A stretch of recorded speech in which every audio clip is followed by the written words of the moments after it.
The light is thin and horizontal, filtering through a stand of ancient, snow-laden pines. We are standing on a high, cold plateau, somewhere in the deep past of Eastern Europe. The air itself feels white, clinging to the dark branches and erasing the horizon. Below, in the silent valleys, the borders of ghost kingdoms dissolve into the frost. This is the place of memory, the landscape that echoes in medieval maps and half-remembered legends. This is White Croatia, a land of the north, existing long before the sun-warmed stones of the Adriatic. Nearby, just over a ridge of wind-carved ice, lies White Serbia, a place not of the Balkans, but of the cold, boreal forest. And further, stretching into the endless white expanse of the steppe, is Belaya Rus, the White Russia, a name that whispers of an origin, a shared cradle shrouded in snow. These are not nations as we know them, but echoes, the first imprint of a people in the snow of time, a mystery of where a great story truly began. I'm glad you're here, wishing you peace, rest, and maybe a little historical inspiration before sleep. Take a moment to like the video and subscribe, but only if you genuinely enjoy what I do here. I'd love to know where and when you're listening from tonight. Our search begins in this very mist, in a time before written words, before the names Slav, Sklaveni, or Ante were ever scratched onto Roman parchment. We are looking for the Urheimat, the original homeland, a concept that is less a precise location on a map and more a linguistic echo chamber, a place where a single, shared language first took root.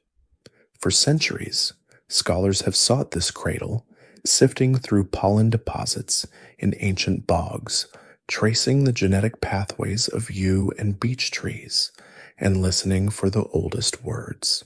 They search for a place where the common terms for river, forest, and wolf would have matched the landscape perfectly, a place where the people and the land spoke a single, unified tongue. This was not a world of stone monuments or fortified cities, but a world of immense quiet and dominating forests, a realm of wood, water, and sky. The world of these early peoples, the ancestors of ancestors, was woven from the damp earth of the forest floor and the thick canopy of the trees above. The light here was different, a green, filtered luminescence that fell upon settlements huddled near slow-moving dark rivers. The air carried the scent of pine resin, damp moss, and the pervasive sweet smoke of birchwood fires, a scent that would cling to clothing, hair, and memory. The silence was profound, broken only by the call of the cuckoo, the snap of a twig under an unseen weight, or the sudden sharp cry of a hawk hunting above the tree line. This was a life lived in proximity to the earth, a rhythm dictated not by emperors or clocks, but by the slow, undeniable turning of the seasons, from the deep, binding snows of winter to the sudden, mud-soaked relief of the thaw.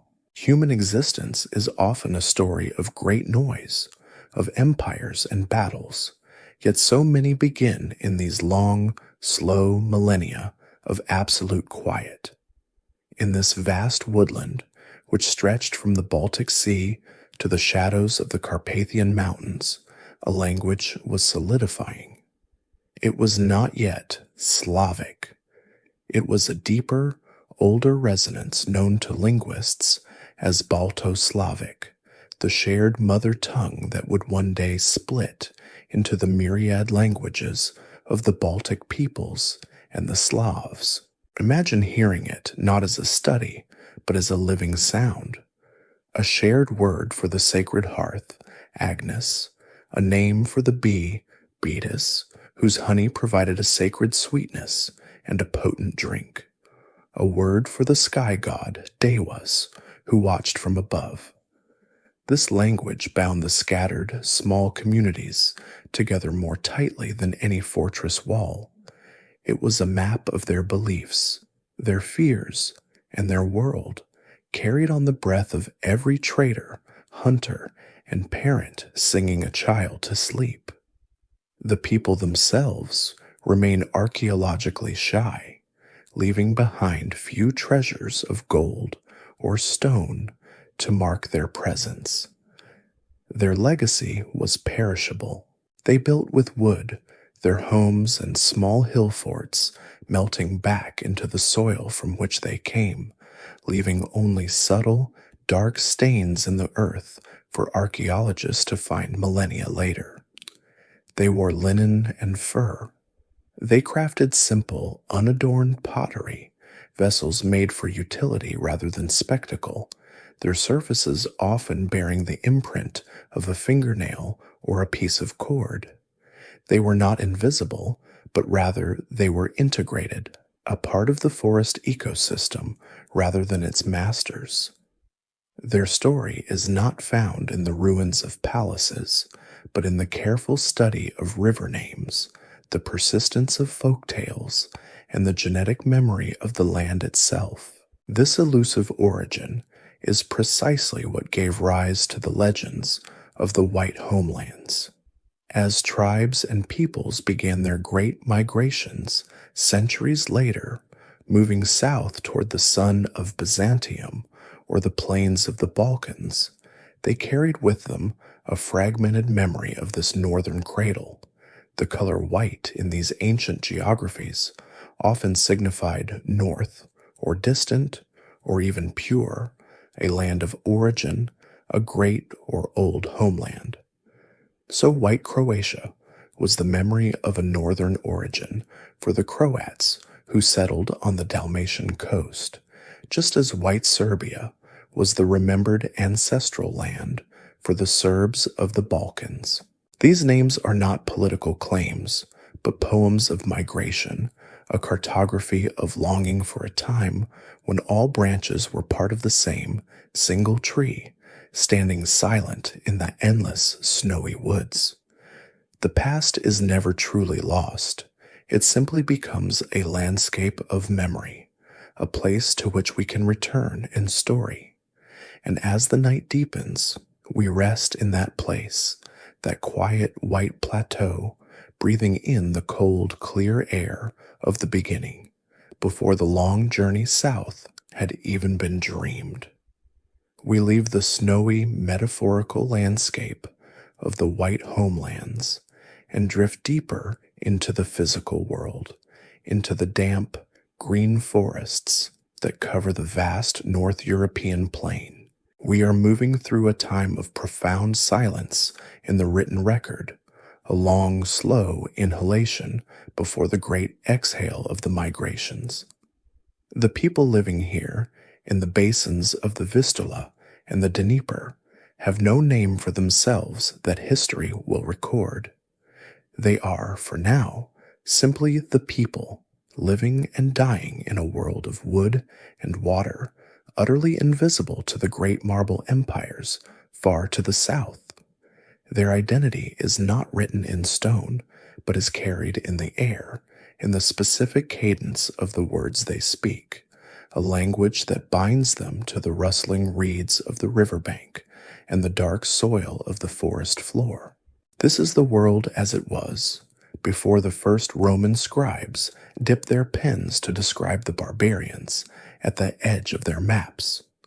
Long before the word Slav existed, there was a deeper, wider linguistic sea. We call it Balto-Slavic, a scholarly term for a shared ancestral tongue, a vast, ancient reservoir of sound and meaning. In these quiet centuries, the people who would one day become Lithuanians, Latvians, and Prussians, and the people who would one day become Poles, Czechs, and Ukrainians, all drank from the same linguistic well. Their languages were, perhaps, dialects of a single speech, as close as the different ripples in a single, slow-moving river, to walk from a settlement near the gray Baltic coast, where amber washed ashore like frozen sunlight, to a village deep in the marshlands of the Pripyat, would not have been a journey of translation. The words for fire, for hand, for mother, and for God would have held the same shape, the same resonance, the same ancient power. This shared language was a perfect mirror of their environment. It was filled with a precise and poetic vocabulary for the natural world, dozens of words for different types of forest, for the movement of water, for the textures of wood and soil. It held a deep reverence for the bee, the tiny winged alchemist that provided the sacred gift of honey, which in turn created the potent, intoxicating mead used in ritual and celebration. The sound of this language, now lost to time, must have been inseparable from the sounds of the forest itself, the percussive tap of a woodpecker, the low hum of insects over a summer bog, the sibilant whisper of wind through pine needles. Language, for them, was not an abstract tool. It was an echo of the living world, a way of participating in the great, slow conversation of the earth.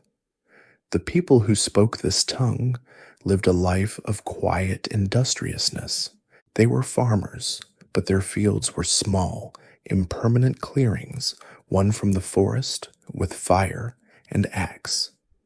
These slash-and-burn plots would be fertile for a few years, rich with the ash of ancient trees, before the people moved on, allowing the forest to reclaim its ground.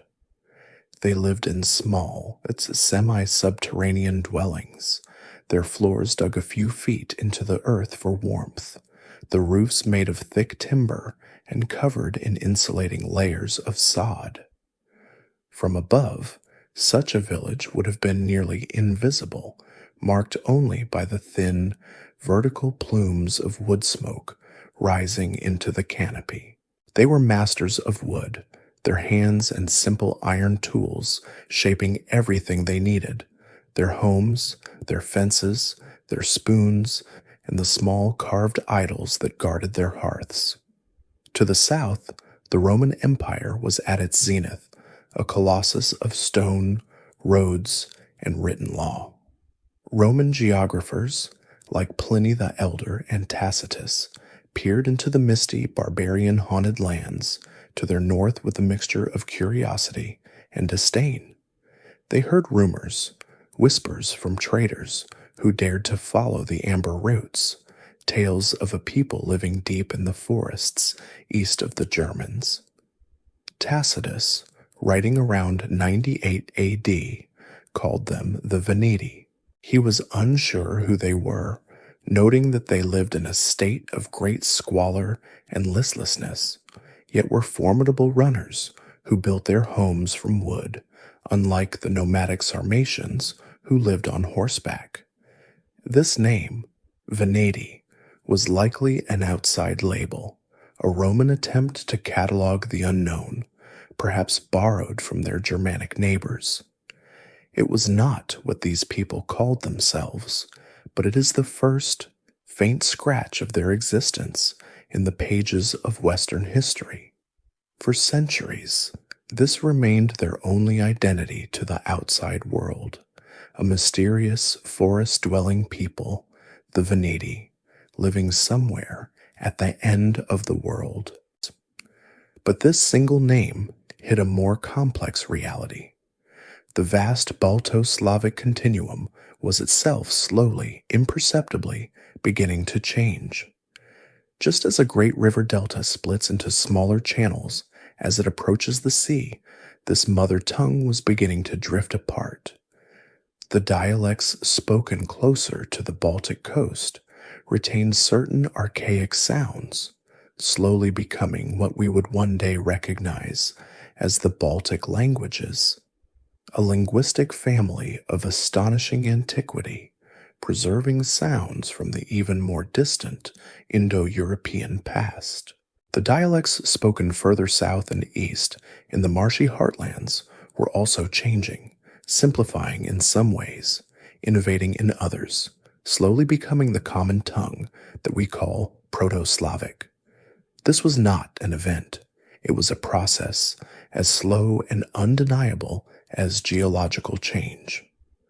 No one alive at the time would have noticed it. It was simply that a grandmother's pronunciation of a word for stone was subtly different from her granddaughter's. Human memory is a fleeting thing, but language is a river that carries all. This gradual linguistic cleaving, this silent parting of the ways, was happening deep within the isolation of the northern forests. It was a secret transformation happening far from the eyes of history, but it was setting the stage. A new and distinct linguistic identity was being forged, a language that would soon be carried by its speakers on an astonishing journey out of the silent forests and into the full, bright, and often brutal light of the historical stage.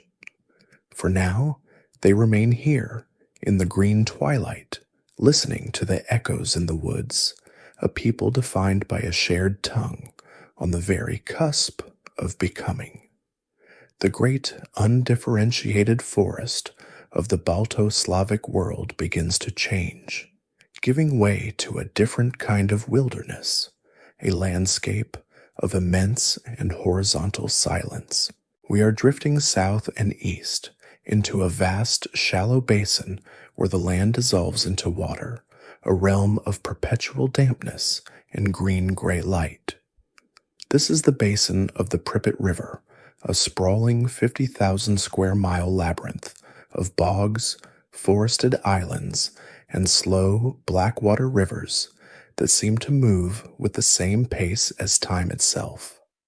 This is the Pripyat Marshes, a region so vast, so isolated, and so difficult to traverse that it has often been called the lungs or the secret heart of Eastern Europe. It is here, in this seemingly uninhabitable cradle of mud and mist, that many believe the Proto-Slavic language found its final, definitive form, a culture taking shape, defined not by stone, but by water.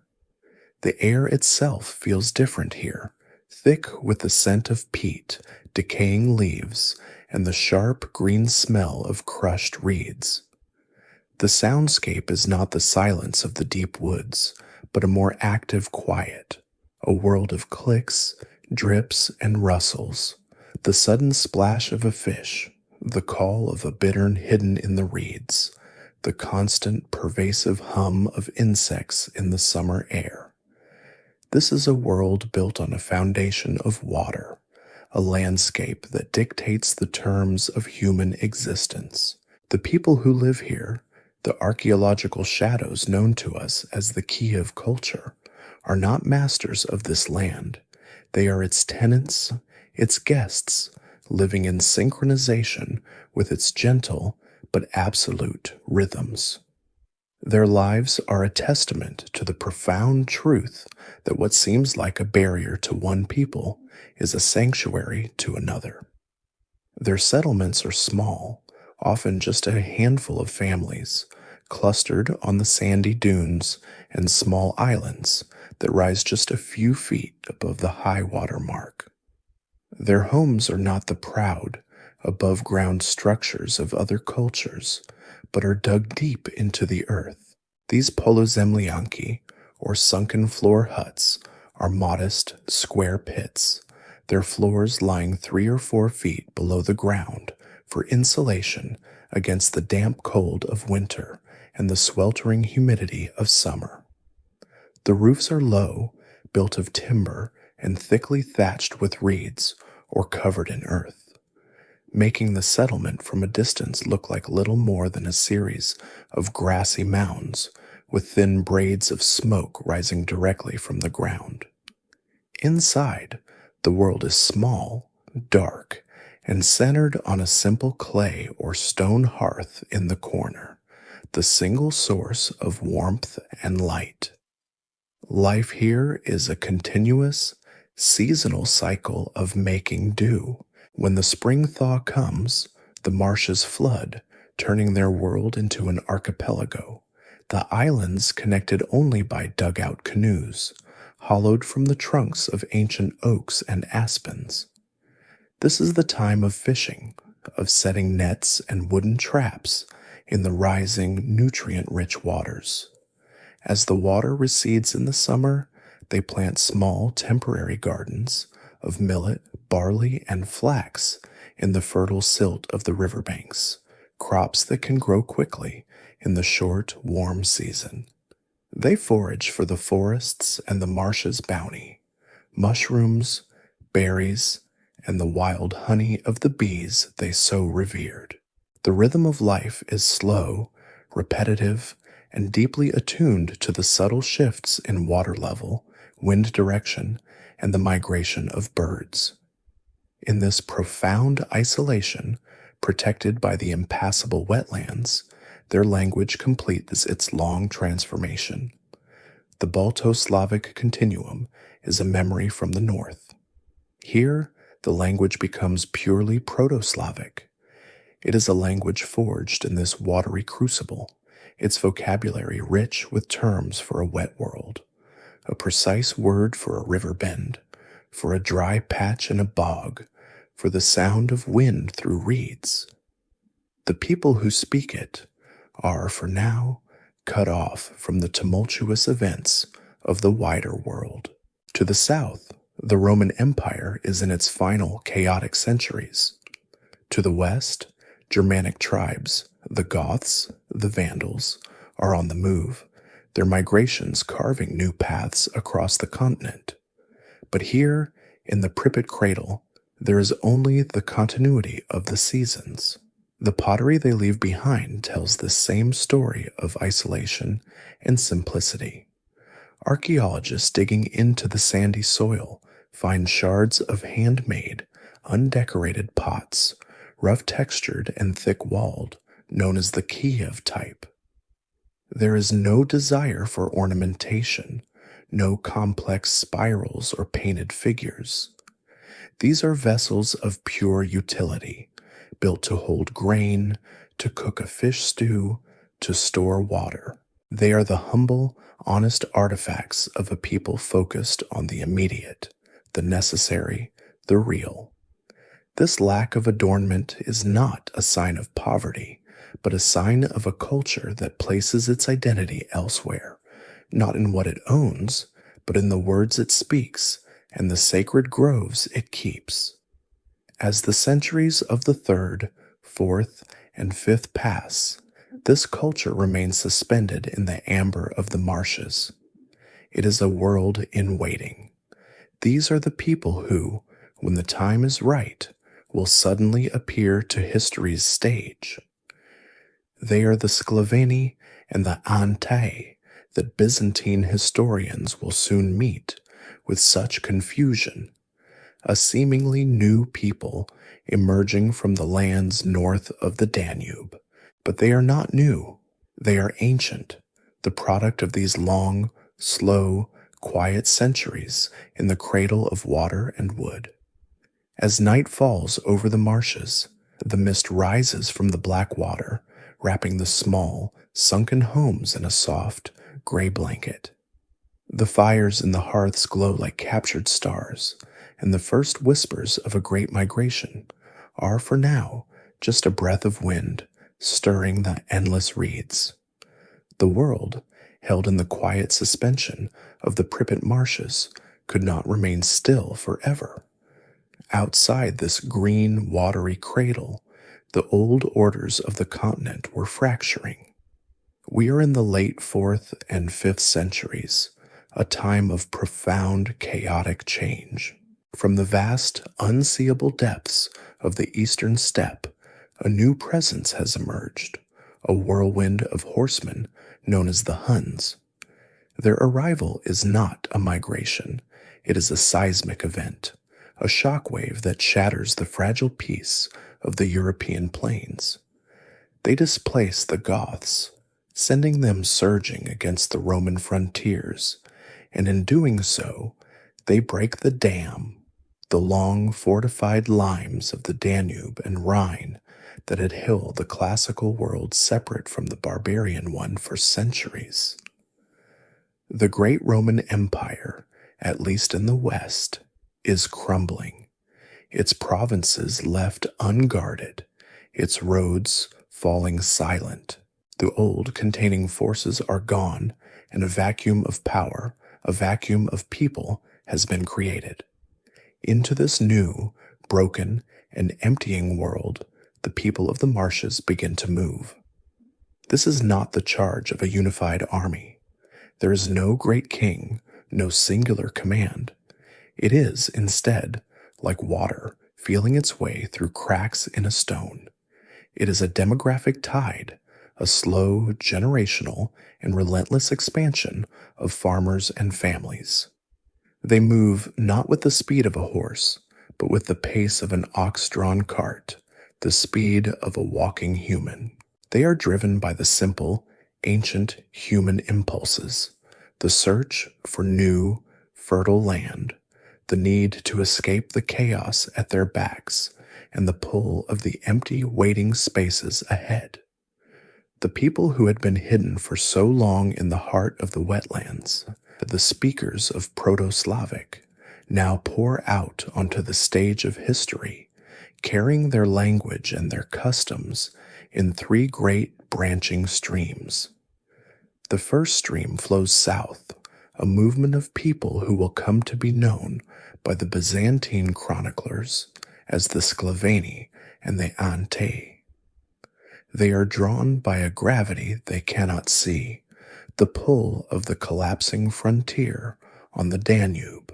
This great river, once a militarized and impassable border, is now a porous, undefended gateway. They arrive in small bands, families, and clans, at first to settle the depopulated lands of the northern Balkans, lands left empty by the wars and the flight of the Goths. They are a strange sight to the Byzantine patrols, people who seem to have no single leader, who live in scattered, hidden settlements, who are masters of the forest and the river, and who fight in a chaotic, swarm-like way, appearing from the woods like bears. They cross the Danube on hollowed-out log canoes, their monoxyla appearing like ghosts on the southern bank, much to the confusion and terror of the sophisticated, orderly Roman world. The second stream turns west, flowing into the vast forested lands between the Oder and the Elbe rivers, a region we now know as Poland, the Czech lands, and eastern Germany. This is a landscape that has also been emptied, but in a different way. The Germanic tribes who had lived here for centuries, the Vandals, the Suebi, the Burgundians, have themselves been caught up in the great Völkerwanderung, the wandering of peoples. They have packed their belongings and migrated south and west toward the failing heart of Rome in search of plunder and warmer lands. In their wake, the forest falls quiet. It is into this quiet that the West Slavs move, bringing their slash-and-burn agriculture, their small, sunken-floor huts, and their language. They are not conquering this land. They are repopulating it, rethatching the roofs of abandoned villages, clearing new fields from the fallow ground, and slowly, surely, making it their own. The third stream, perhaps the slowest and most patient of all, turns its gaze to the east. This is the movement of the East Slavs, a gradual, almost imperceptible creep into the limitless, forested river plains of what will become Ukraine, Belarus, and Russia. This is not a land of empty, abandoned farms, but a vast, virgin wilderness, a seemingly endless expanse of birch and pine, broken only by the wide, slow, north-south flowing rivers, the Dnieper, the Don, the Volga. These rivers become their highways, their sources of life, their maps. They move as fur trappers, as beekeepers, as hunters, and as farmers, establishing small, isolated homesteads along the riverbanks, their canoes the only connection to the wider world. This is a colonization of immense, empty space, a process that will take centuries, a slow heartbeat of expansion that will define the character of a future empire. This great migration, this tripartite flowing of a single people, is the most pivotal and least recorded event of their history. It happens in the shadows, between the lines of the histories written by others. But the one unbreakable thread that connects all of them is the language they carry. The Proto-Slavic tongue, forged in the Pripyat cradle, is now carried south to the sun-baked hills of Greece, west to the banks of the Elbe, and east to the headwaters of the Volga. It is still a single language, a mutually intelligible speech that binds a trapper on the Dnieper to a farmer in Bohemia, to a raider crossing the Danube. This shared tongue is the true, invisible migratory force. The language itself is the homeland, and they are carrying it in their songs, their prayers, and their children's names to new lands where the silence of the old world is waiting to be filled with new sounds. Of the three great streams of people, the one that flowed south was the first to strike the full, bright, and often blinding glare of the historical record. The lands to the south were not empty forests or silent, depopulated plains. They were the very frontier of the Eastern Roman Empire, the sophisticated, ancient, and still powerful world that we call Byzantium. Its capital, Constantinople, was the largest and wealthiest city in the known world, a fortress of marble, silk, and gold, the god-guarded city. And the line that separated this world from the barbarians was the Danube River, a wide, deep, and heavily patroled artery of water that was both a highway and a fortress wall.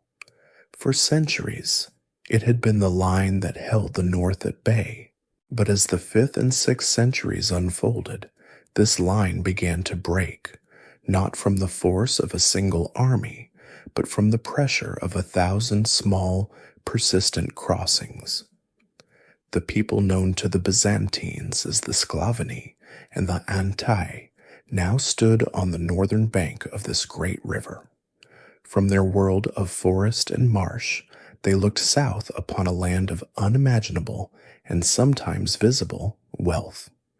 They saw a land of cultivated fields, of stone villas, of lead-roofed churches, a land where the very air seemed warmer, the sun stronger. They were pulled forward by the vacuum left by the Goths and He nuns, and by the persistent, devastating plague of Justinian, which had recently emptied vast swathes of the Balkan countryside, leaving fields untended and villages silent. The land was waiting, and the river, for all its forts and patrols, was a porous border. They did not cross in a great thundering horde, but in the quiet of pre-dawn mist, in small family groups, their shallow draft monoxyla, dugout canoes hollowed from a single log, slipping between the Roman patrol boats. They brought their world with them. They were a people of the forest and the river, and they were, at first, utterly alien to the Byzantine observers who chronicled their arrival. The historian Procopius, writing in the 6th century, described them with a kind of baffled awe. He noted they were exceedingly tall and vigorous, that they were not ruled by one man, but lived from of old in a democracy, and that they were masters of guerrilla warfare. They would hide in the river reeds for hours, breathing through hollow stalks, or submerge themselves completely, waiting for a patrol to pass. When they settled, they did not occupy the Roman towns. They feared the stone walls, the complex aqueducts, the ghosts of a civilization they did not understand. Instead, they built their familiar sunken floored huts in the dense forests and hidden valleys of the Hamas or Balkan mountains, recreating the world of the Pripyat marshes in this new mountainous landscape. The land they entered was green, as the outline promised, a place of stunning fertility. These were the valleys of the Morava, the Vardar, the Maritsa, places where rivers cut deep, fertile channels through ranges of dramatic limestone mountains. The sensory world was new. The air no longer smelled of pine resin and damp peat, but of wild thyme, oregano, and the sharp scent of goat herds on the dry hills. The light was clearer, the sun a harder, brighter gold. They had left the world of wood and mud for a world of stone and sky. Yet this land was also a graveyard of empires. They would plant their millet and flax in fields still marked by the grid of Roman centuriation, their wooden plows turning up Roman coins and fragments of mosaic. The great Roman road, the Via Egnatia, still ran east to west, but its paving stones were cracked, its way stations burned and abandoned. This massive demographic shift created a new reality on the ground. The Byzantines called these new settlements the Sclavinii, the Slav lands, which were not provinces or kingdoms, but a sea of Slavic speech and custom that had washed over the countryside, engulfing the surviving isolated Roman cities. These cities, Thessalonica, Hadrianople, the coastal towns of Dalmatia, became Greek and Latin-speaking islands in a vast Slavic ocean. For the first time, the language that had been forged in the marshes was now the common tongue of the deep Balkan countryside, from the shores of the Adriatic to the very gates of Constantinople itself. This process was, in the long view of time, a story of settlement, of farmers finding new land, but in the moment it was a story of raids, of chaos, of the slow, painful, and often violent dismantling of the old Roman order in the Balkans. They lived under the shadow of Constantinople, and this shadow was long and complex. It was, at first, a shadow of menace. The Byzantine armies, when they could be spared from their wars with Persia, would march north and conduct brutal pacification campaigns, burning settlements and taking thousands of captives back to the slave markets of the capital. But the shadow was also one of lure. The Slavs were drawn to the city's wealth, at first as raiders, and later as mercenaries and trading partners. And finally, it was the shadow of God.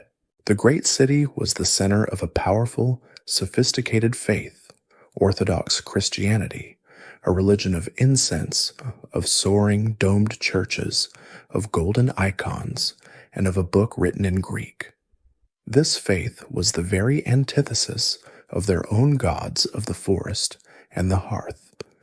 The tension between the small, democratic, pagan world of the Sclavinii and the vast imperial Christian world of Byzantium would become the central, defining force in the story of the southern Slavs. It was a story that had begun, a new destiny taking shape in the green Roman-haunted valleys under a new southern sun. As the southern stream of migrants was learning the new, hard light of the Balkans and the complex shadows of Constantinople, the second great branch of the Slavic river was flowing in a different direction. We turn our gaze west, away from the marble of the south, toward a landscape of almost unimaginable density, a forest that was less a place and more a world. This was the Hercynian forest, the name ancient Romans gave to the vast, dark and trackless wilderness that blanketed Central Europe. It was a realm of colossal oaks, beeches, and pines, a canopy so thick that in many places the sun never truly reached the damp, mulching floor of leaves. The air here was cool, still, and heavy with the scent of moss and decay, a silence broken only by the snap of a branch or the distant cry of a wolf. It was a landscape of deep, primal memory, a place that felt older than any human endeavor. Into this world, the peoples who would become the West Slavs began to move. They came from the east, from the overpopulated clearings and the relative openness of the Vistula's upper basin, pushing west in a slow, patient, and generational advance. This was not a march. It was an act of consumption, an act of clearing. The deep Hercynian forest began to recede, not from a single cataclysmic fire, but one small clearing at a time. The sound of this migration was the rhythmic, percussive thud of the axe, a sound that echoed in the misty valleys, followed by the crash of ancient trees. They brought their slash and burn agriculture, a technique of fire and renewal, cutting the timber for their homes and fences, and burning the rest to feed the soil with a rich, gray ash. In the middle of this deep, dark wood, small patches of sunlight suddenly appeared, illuminating the green shoots of millet and rye. They followed the great rivers, which served as their guides and their sustenance. They traced the Vistula, a river that would become the very spine of a future Polish identity, from its origins near the Carpathian highlands northward toward the cold Baltic Sea. And they pushed further west to the banks of the Oder and finally to the Elbe. The Elbe was a wide, slow, and moody river, its waters winding through the sandy northern plains. This river was not just a landmark, it was becoming a frontier. It was the line where their westward expansion, which had been moving through a largely depopulated world, finally began to slow. Because here, in the lands between the Elbe and the Rhine, they were no longer alone. The lands they entered had not been truly empty. They were the ancestral homelands of the great Germanic tribes, the Goths, the Vandals, the Lombards, who had centuries before embarked on their own great migrations, surging south to topple Rome. But not all had left. What remained were the remnants, small pockets of people who had stayed behind, communities that had clung to their ancestral lands, hiding in the deep forests or isolated valleys. Now the new Slavic settlers, moving in with their axes and their plows, met these quiet holdout populations. The encounter, lost to all written history, must have been one of slow, cautious recognition. Two different languages echoing in the same valley, two different sets of gods honored at the same river crossing.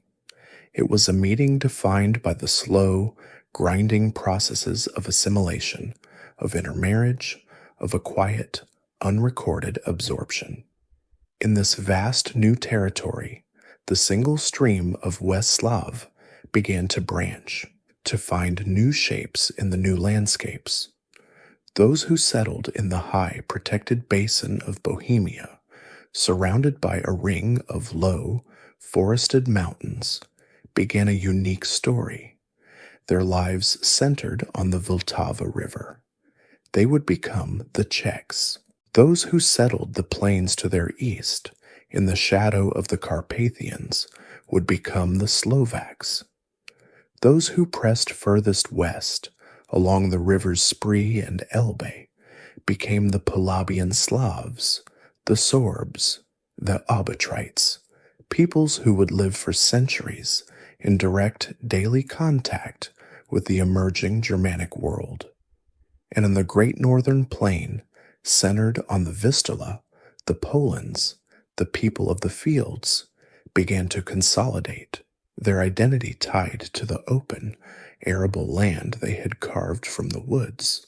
The deep forest was the crucible, and the rivers were the molds, shaping a dozen new identities from the single molten flow of the migration, each settlement a small point of light, a pinprick of hearth smoke in the ancient receding darkness. While the southern Slavs tested the hard, bright line of the Roman world, and the western Slavs carved clearings from the deep Hercynian darkness, the third and final stream of the migration turned its face toward an entirely different immensity. This was a movement east, into a landscape that was not a barrier to be overcome, but an invitation to be absorbed. We are on the edge of the great Eastern European plain, a green-brown ocean of land that stretches from the Baltic to the Black Sea and east toward the unseen Ural Mountains, a single, vast, and gently undulating expanse that seems to go on forever, touching the very curve of the sky.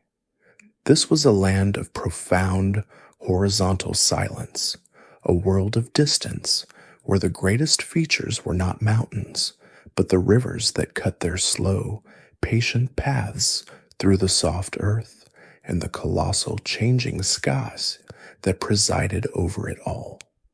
The people who moved here, the ancestors of the East Slavs, were not conquerors, they were pioneers, but of a different sort. They were masters of the forest, and the land they entered was, at first, a familiar one, a dense, mixed forest of pine, birch, oak, and spruce, even vaster than the one they had left.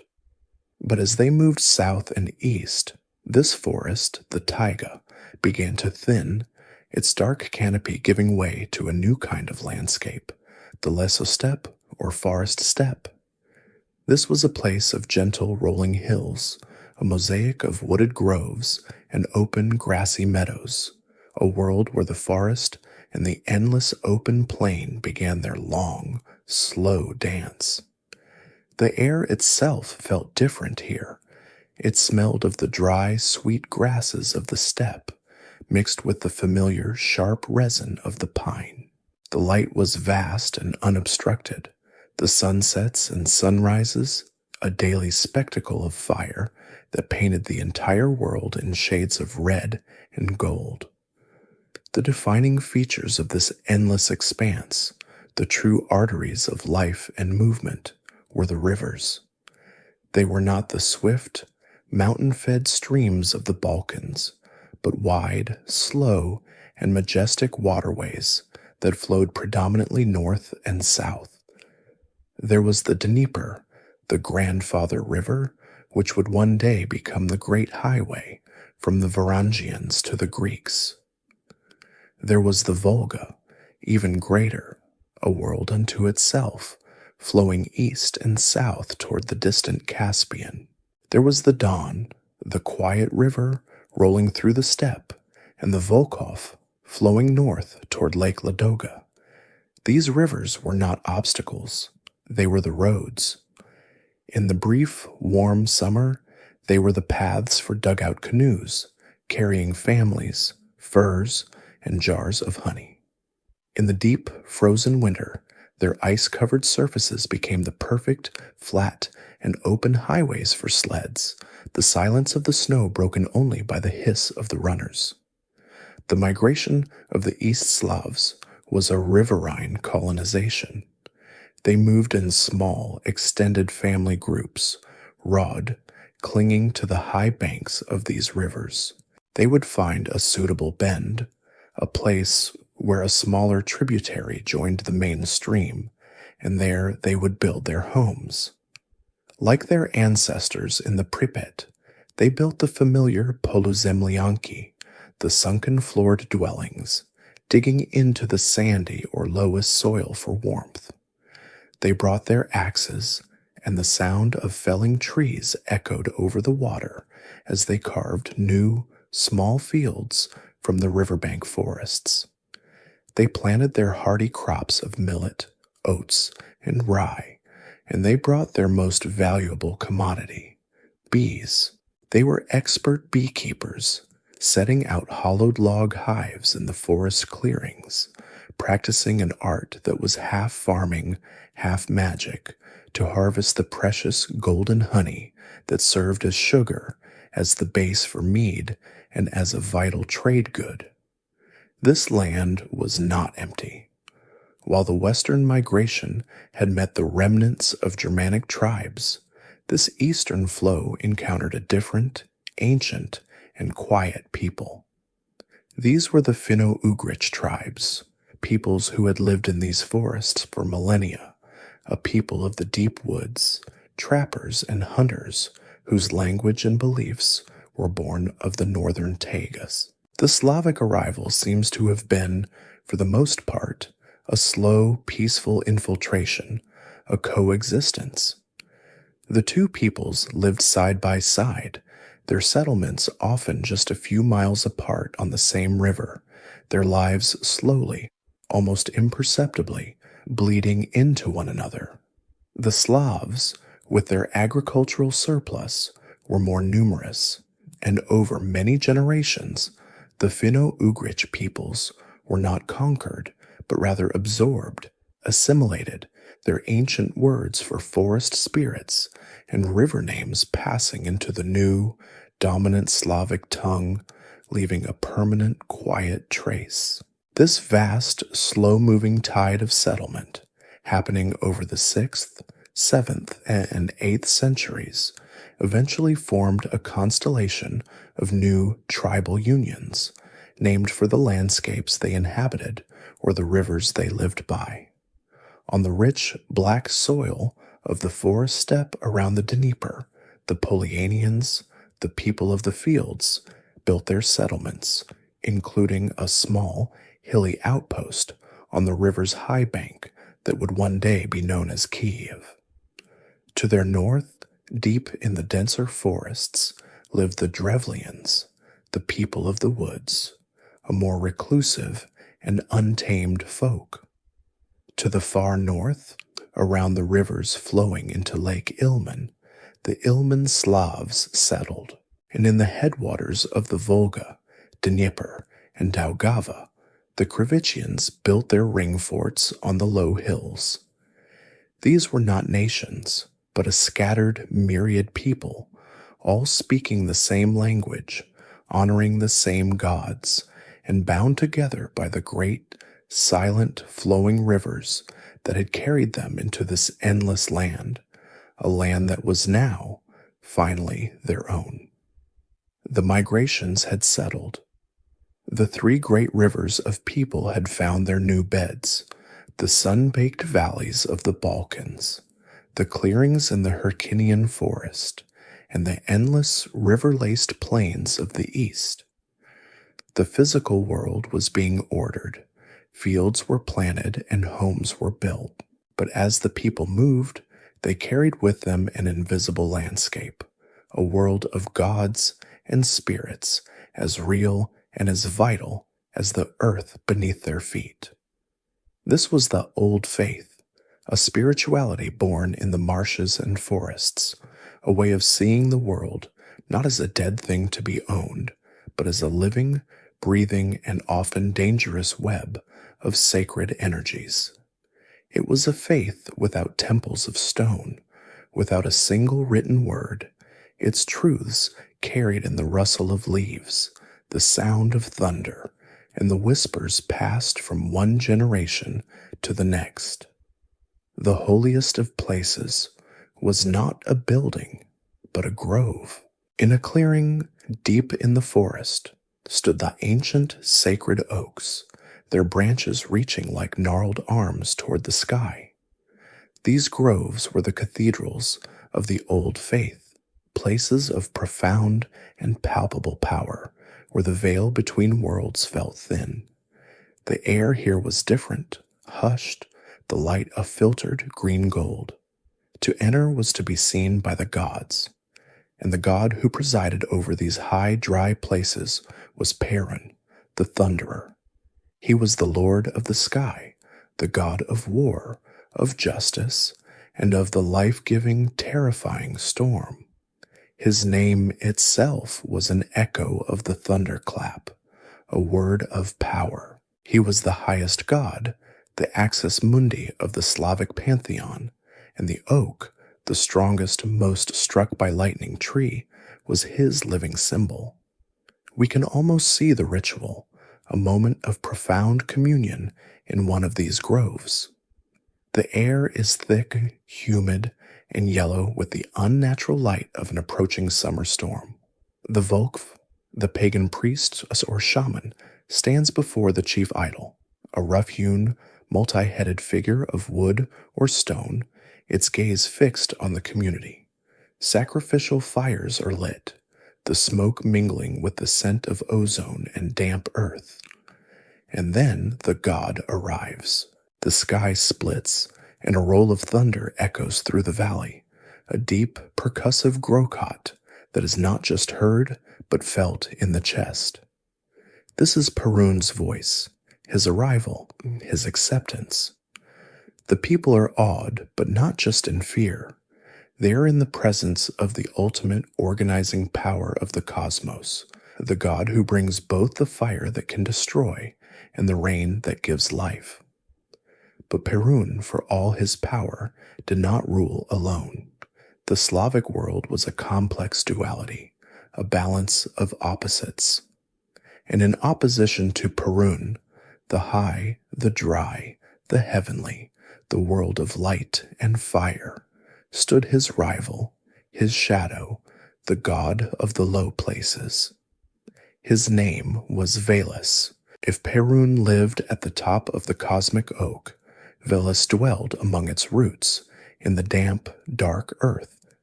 He was the god of the underworld, the guardian of the watery gateways to the afterlife. He was the lord of the rivers, the bogs, and the hidden springs, the wet places of the earth. But he was not a devil. He was also the god of cattle, and therefore of wealth, of prosperity, and of the herdsman. He was the god of magic, of poetry, and of trickery, a shapeshifter who could walk between the world of the living and the dead. This cosmic battle, the eternal struggle between Perun and Veles, was the central myth of their universe, a story that explained the very cycle of the seasons. Veles, in the form of a great serpent or dragon, would steal Perun's cattle, the heavenly clouds, and climb the world tree to the sky.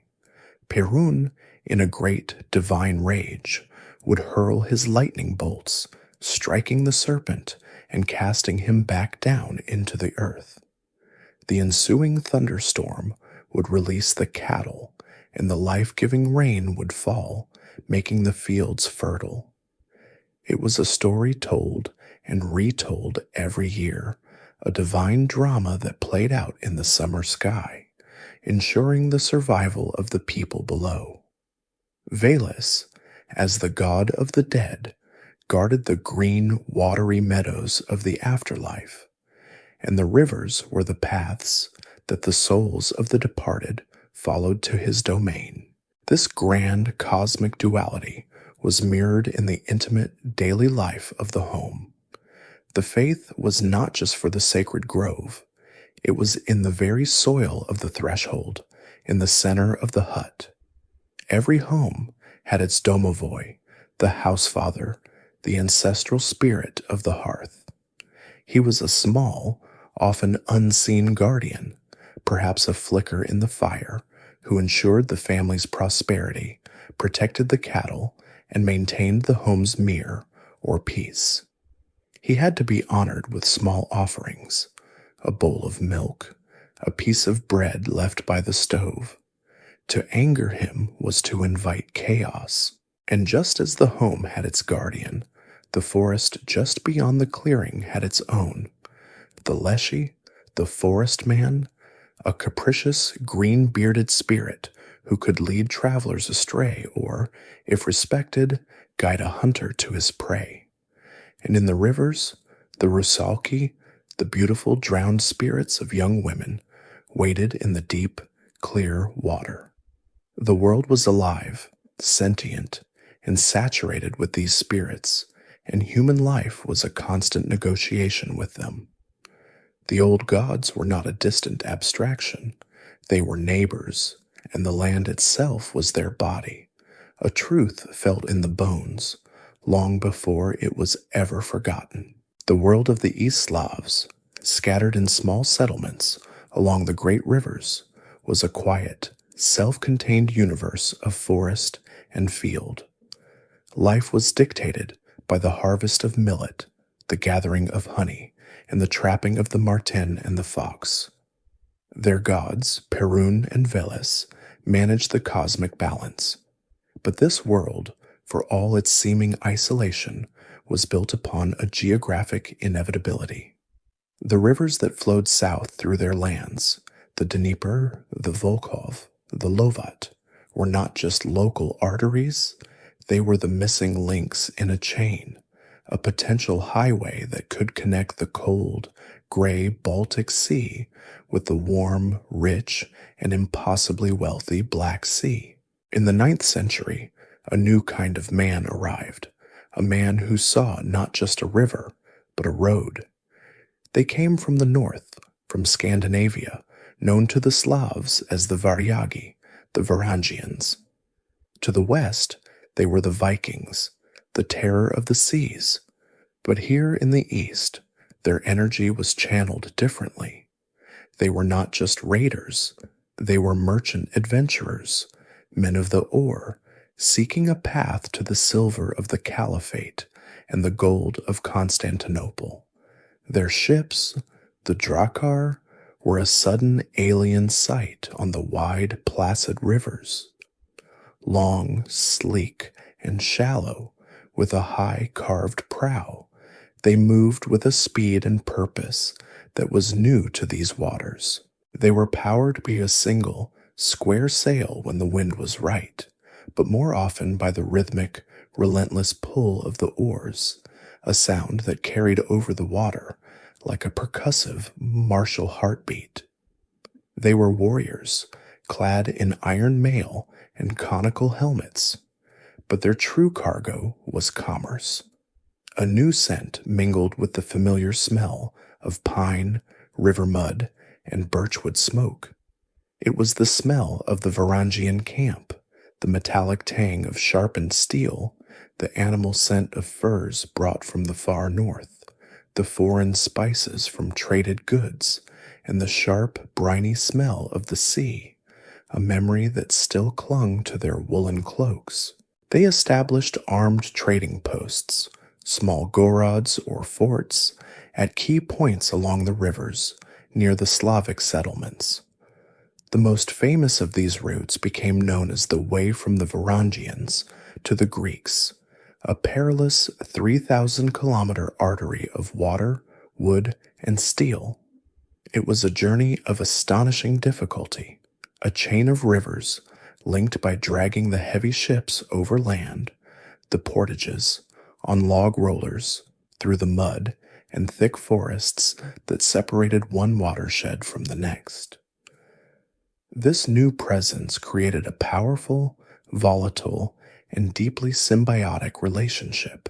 The East Slavs, the Polyaenians, the Drevlians, the Ilmen Slavs possessed the soft gold that the world markets craved, the finest furs, rivers of honey, oceans of wax, and tragically human captives, slaves taken in intertribal conflicts.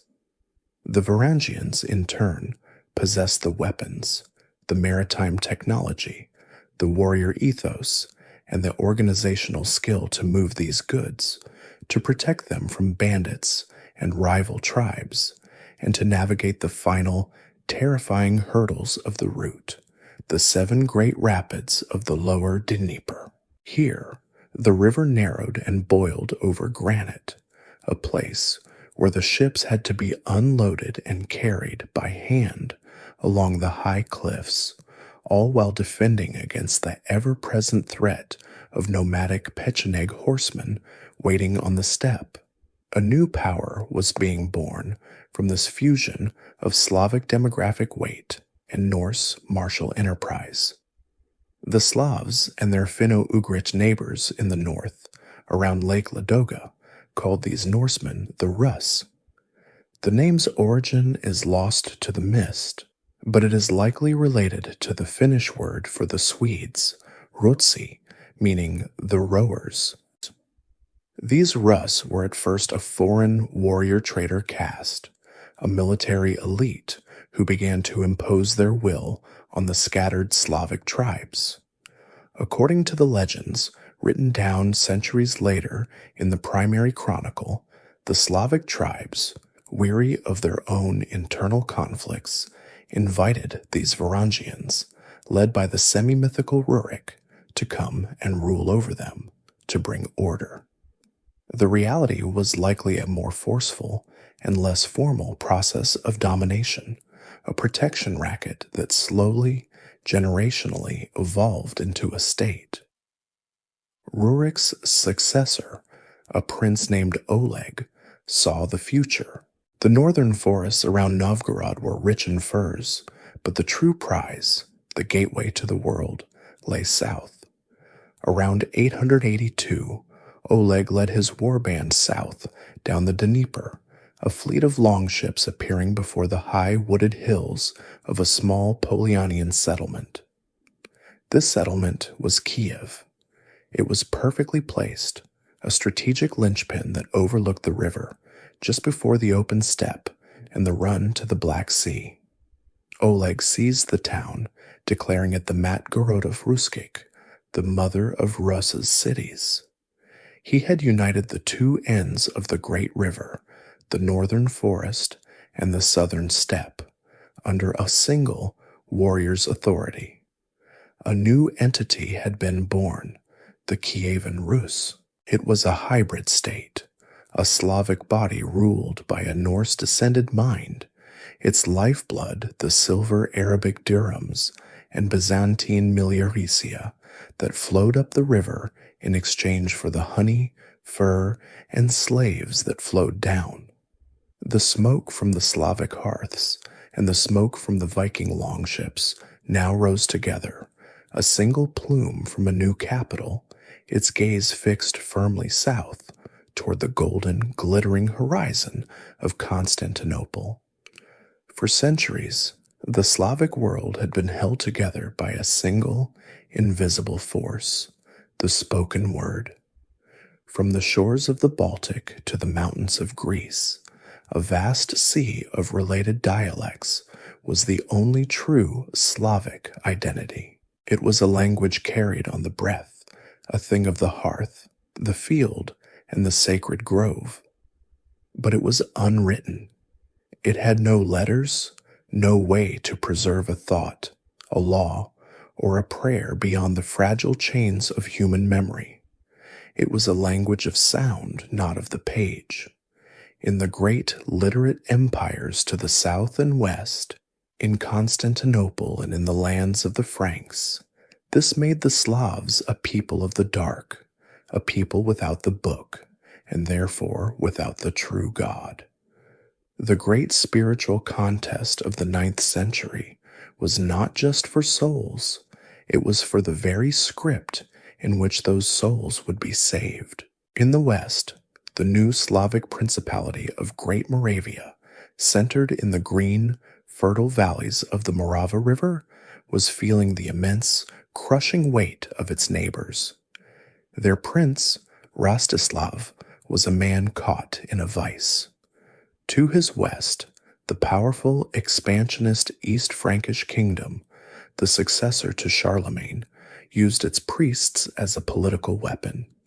These German missionaries, speaking the incomprehensible Latin of Rome, came not just with the cross, but with the sword, demanding spiritual and political submission. Rostislav, a Christian, feared that to accept their priests fully would be to accept the end of his people's independence, to have their identity erased, absorbed into the German-Latin world. He needed a counterbalance. He needed a faith that spoke his own language. In 862, Rostislav made a decision that would echo down the entirety of Slavic history. He sent an embassy not west to Rome, but southeast, a long, perilous journey to the glittering golden heart of the Eastern Empire, Constantinople. His message to the Byzantine Emperor, Michael III, was one of blunt, strategic genius. He asked not for soldiers, but for teachers, for scholars who could explain to us the true Christian faith in our own tongue. He knew that a faith understood was a faith that could be owned, a faith that could become a shield for his people's autonomy. The emperor, seeing a golden opportunity to counter Frankish influence and draw the vast Slavic world into Byzantium's cultural orbit, knew exactly who to send. He summoned two brothers from the city of Thessalonica, a bustling multicultural port city in northern Greece that was itself an island of Greek speech in a sea of Slavic Sclavinii. These brothers, Constantine and Methodius, were the perfect instruments for this divine and political task. They were not just brilliant, Methodius a skilled administrator, Constantine a philosopher of genius, the most gifted linguist of his age, but they were intimately familiar with the Slavic tongue. They had heard it in the markets, in the countryside, their entire lives. They understood its rhythms, its unique sounds, its soul. The mission was set. They were to travel north to a cold, distant land and translate the most complex ideas in the universe, the very logos, the Word of God, into a language that had, until this moment, never been written. Before they even began their journey, Constantine the scholar undertook the foundational miracle. He secluded himself and he listened. He listened not just to the words, but to the sounds of the Slavic language, the soft ZH, the sharp T's, the deep sheesh, the complex nasal vowels that had no equivalent in Greek or Latin. He understood that to force this language into the letters of another would be a betrayal, a mutilation. And so, with a stroke of inspired linguistic revelation, he invented a new alphabet. It was not Greek, and it was not Latin. It was the glagolitic script, a strange, beautiful, and utterly original set of characters, a cascade of loops, triangles, and crosses, as if a secret divine code had been made visible. It was an alphabet built to perfectly capture the voice of a people, a holy vessel for a new, sacred literacy. With this new alphabet, the brothers began the work of translation, rendering the Greek Gospels into what we now call Old Church Slavonic. The spoken, ephemeral word was being captured, turned into a sacred, permanent text. They then carried these first, precious books north, a journey over the Danube and through the Carpathian passes into the heart of Moravia. When they arrived, their impact was revolutionary, a cultural explosion. They began to teach, to establish schools, and most importantly, to celebrate the liturgy not in the alien, droning Latin of the Franks, but in the resonant, familiar, and now holy language of the people themselves. For the first time, the Slavs of Moravia heard the story of their faith, the laws of their God, in the same words they used to call to their children and to sing their harvest songs. This act of translation, however, was seen by the Frankish clergy as a profound heresy, an abomination. They adhered to the trilingual heresy, the belief that God could only be properly worshipped in the three sacred languages found on Christ's cross: Hebrew, Greek, and Latin. To them, this new barbarian liturgy was an act of profound arrogance. A great struggle began, a war of words, of influence, of theology.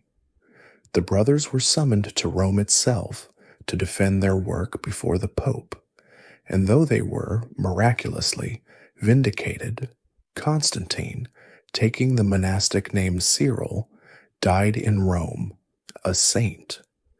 Their victory in Moravia was short-lived. After their deaths, their disciples were hounded, imprisoned, and finally expelled by the resurgent Frankish German clergy. But the seed, once planted, could not be destroyed. It was merely scattered. The expelled disciples traveled south, finding refuge in the First Bulgarian Empire. Here, under the protection of the Bulgarian Tsar, the work was preserved, and it was transformed. The Glagolitic script, beautiful but complex, was simplified, streamlined, and mixed with the practical, familiar letters of the Greek alphabet. This new, more practical script, created in the schools of Bulgaria, was named Cyrillic, a timeless honor to the master. And this is the moment the world split in two.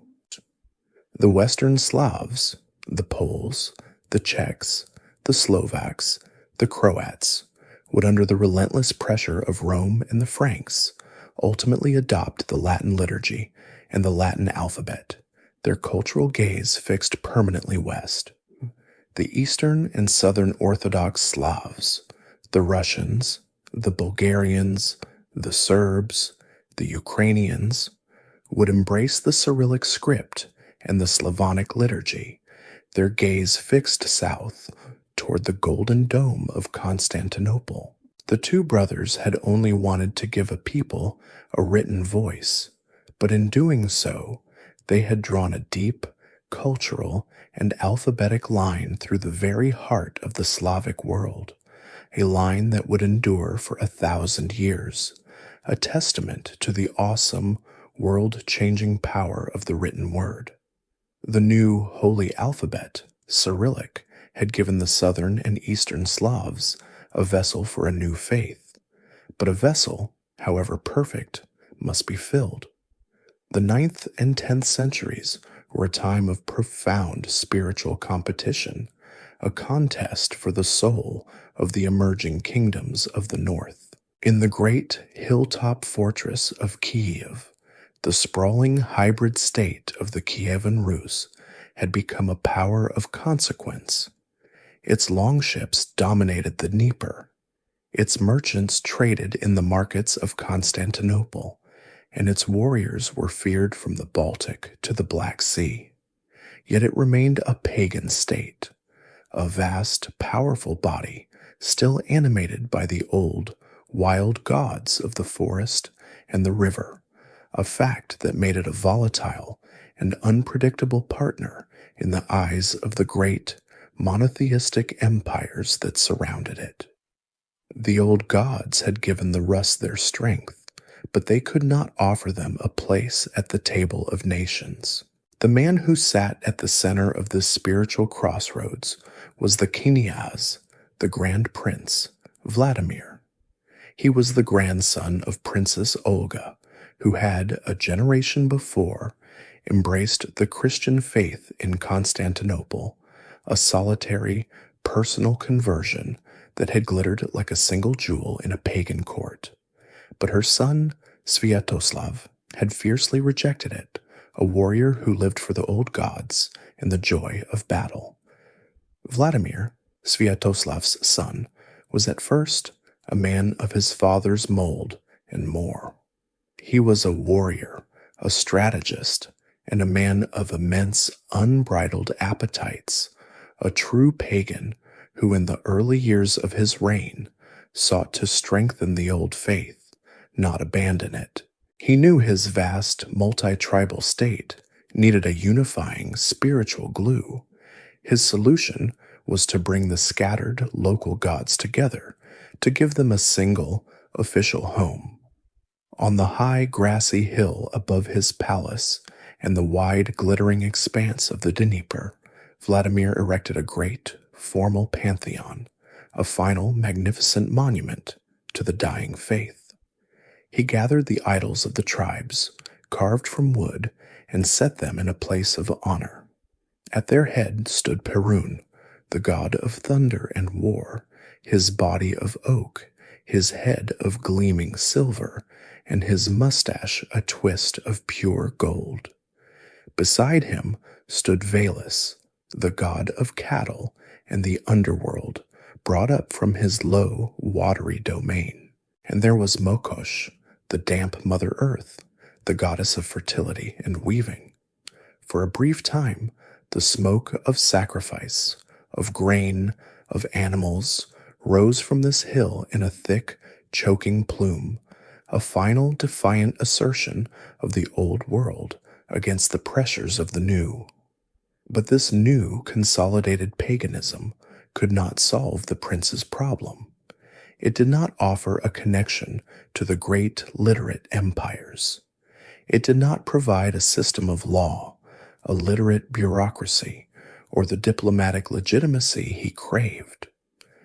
The primary chronicle, the great history of the Russes written by monks centuries later, tells a story, perhaps a legend, but a legend that holds a deep, symbolic truth.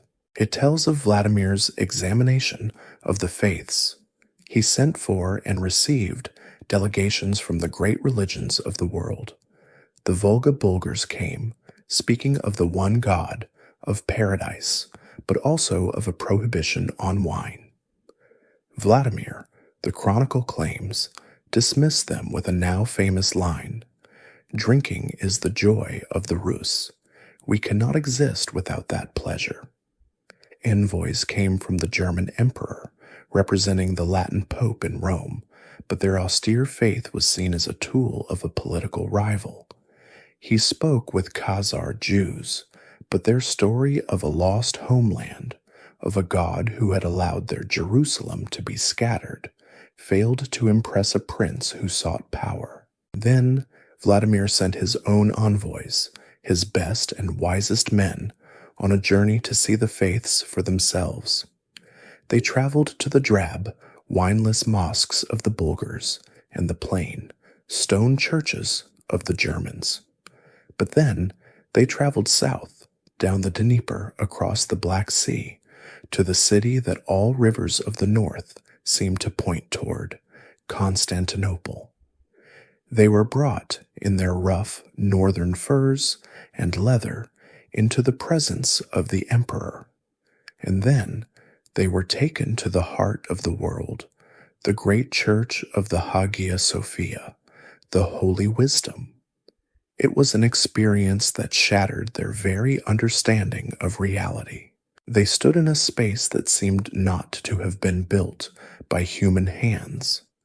The great central dome, 180 feet above them, did not seem to rest on the walls, but to be suspended from heaven by a golden chain. The light was not the familiar horizontal light of the forest, but a shower of gold filtering through 1,000 high windows, igniting the acres of mosaic that covered every surface, turning the saints and angels into shimmering heavenly beings. The air was thick, blue, and sweet, with the smoke of incense rising from silver censers, and then the sound, the unearthly polyphonic chanting of the choir, a sound that seemed to come not from men, but from the angels depicted above them. The envoys returned to the wooden, smoke-filled halls of Kiev as changed men. They stood before Vladimir, and they could not speak of theology or politics. They spoke only of what they had seen, their voices still holding the awe of that moment. "We knew not whether we were in heaven or on earth," they said. "For on earth there is no such splendor or such beauty, and we are at a loss how to describe it. We only know that God dwells there among men."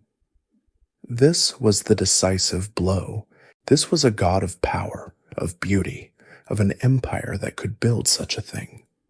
For Vladimir, the choice was now clear. It was a strategic, political, and military alliance, one he would seal by marrying the emperor's own sister, Anna, a purple-born princess. But it was also, undeniably, a choice of aesthetics, an embrace of a faith that could command such overwhelming divine beauty. The year was 988. Vladimir's decision, once made, was absolute. The state would change. The people would change. The wooden idols on the high hill, which he himself had erected, were now a symbol of a past he was determined to destroy. Soldiers, his druzhina, marched up the hill. They pulled the gods from the earth. The lesser idols were chopped and burned. But Perun, the silver-headed, golden-mustached Lord of Thunder, was reserved for a more ritual humiliation. He was tied by his wooden legs to the tail of a horse, which dragged his magnificent body down the muddy slope, down the very path the people had climbed to worship him. He was beaten with sticks, his silver head dented, his golden mustache torn. At the riverbank, he was pushed into the dark, flowing water of the Dnieper. The old god bobbed, turned, and began his long, slow journey downstream, an exile floating toward the Black Sea, a king with no kingdom. Then Vladimir issued the call.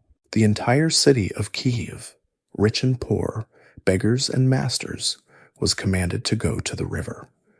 They walked, a great, confused, and perhaps terrified mass of people, into the waters of the Dnieper, or perhaps its tributary, the Pochena.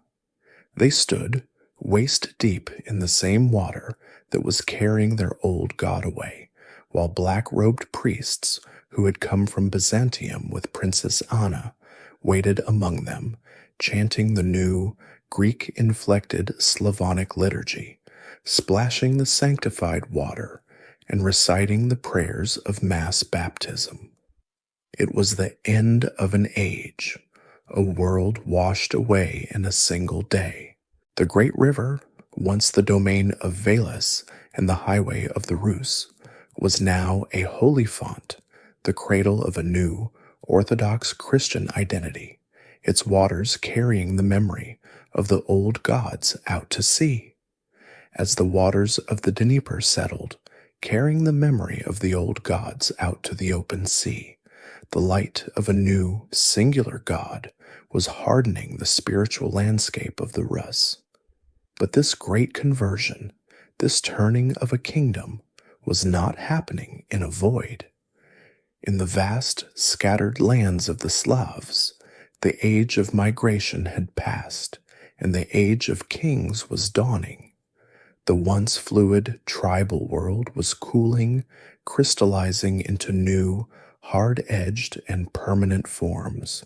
From the warm plains of the south to the deep forests of the west, the first crowns were being forged, hammered into shape not just with gold and iron, but with the irreversible choices of faith.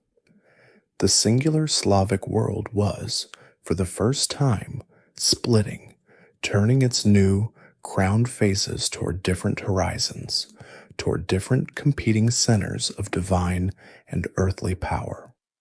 Long before Vladimir's choice, a different and perhaps fiercer crown had been raised in the south. Here in the green, fertile plains, between the Danube and the Balkan mountains, a state of astonishing power had emerged. This was the first Bulgarian Empire, a unique fusion of two peoples, a vast, settled population of Slavs, and a small, elite, and fiercely organized warrior caste of Turkic horsemen, the Bulgars, who had thundered in from the steppe and imposed their name and their rule. For centuries, this new hybrid power had been a pagan thorn in the side of Constantinople.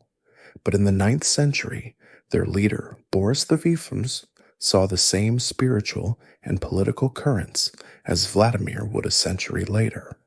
He too made a choice, but he made it with a cunning that terrified his neighbors. He played Rome against Constantinople, inviting and expelling priests from both, until he finally accepted the authority of the Byzantine Patriarch, but on his own terms, the creation of a new autonomous Bulgarian church. This was not a conversion of submission, it was a conversion of ambition. And that ambition reached its zenith under Boris's son, Tsar Simeon. He was a man of two worlds, educated in the finest schools of Constantinople, a half-Greek who had read Plato and Aristotle, yet he returned to his northern, barbarian capital with a singular, driving vision. He would not just imitate Byzantium, he would replace it. He gathered the fugitive disciples of Cyril and Methodius, the very ones cast out of Moravia, and gave them sanctuary, funding their great schools at Preslav and Ohrid. It was here, under Simeon's protection, that the Cyrillic alphabet was truly born and perfected, the great work of translation blooming. He then used this new, holy Slavic literacy as a state tool. He built a new capital, Preslav, a city of stone, marble, and brightly colored ceramics, designed to rival the Golden City to the south, and he forged a new crown, not of a prince, but of an emperor, a czar of the Bulgarians, and in his most audacious claim, of the Romans themselves. His armies, a blend of Bulgar cavalry and Slavic infantry, repeatedly besieged Constantinople, the first Slavic state to not just challenge the empire, but to dream of wearing its purple robe. While this great imperial drama played out in the south, a different kind of forging was taking place in the deep, forested heart of the west. In the green, mist-filled basin of Bohemia, protected by a ring of low, dark mountains, the people who had settled the Vltava River Valley were slowly being brought to heel. A single dynasty, the Przemyslids, was through a long, often brutal process of assassination and consolidation, asserting its authority from a high, rocky hill on the river's bend.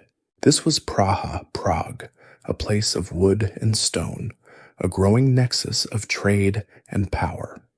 Here, the spiritual choice had been a long, agonizing wavering. This land was the living memory of Cyril and Methodius's mission. The Slavonic liturgy, the holy language, was still whispered here, a defiant underground current. But the political reality was inescapable. The immense, powerful, and resurgent German Empire, the new Holy Roman Empire, loomed just over the western mountains.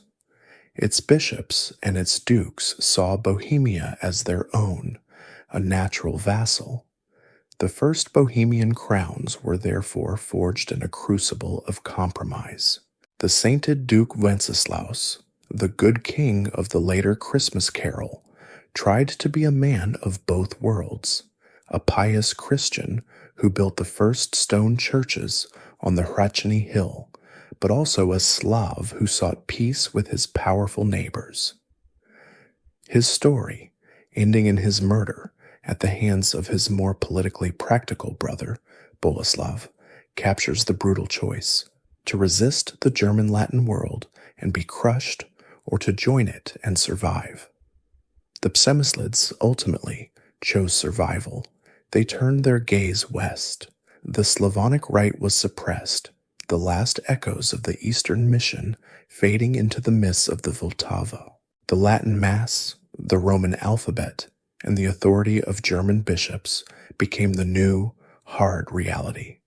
The price of a crown that would for 1,000 years exist in the deep, powerful, and often suffocating shadow of the German Empire. And just north of Bohemia, on the great, flat, an open plain of the Vistula, the people of the fields, the Polans, were forging the last of these first great crowns.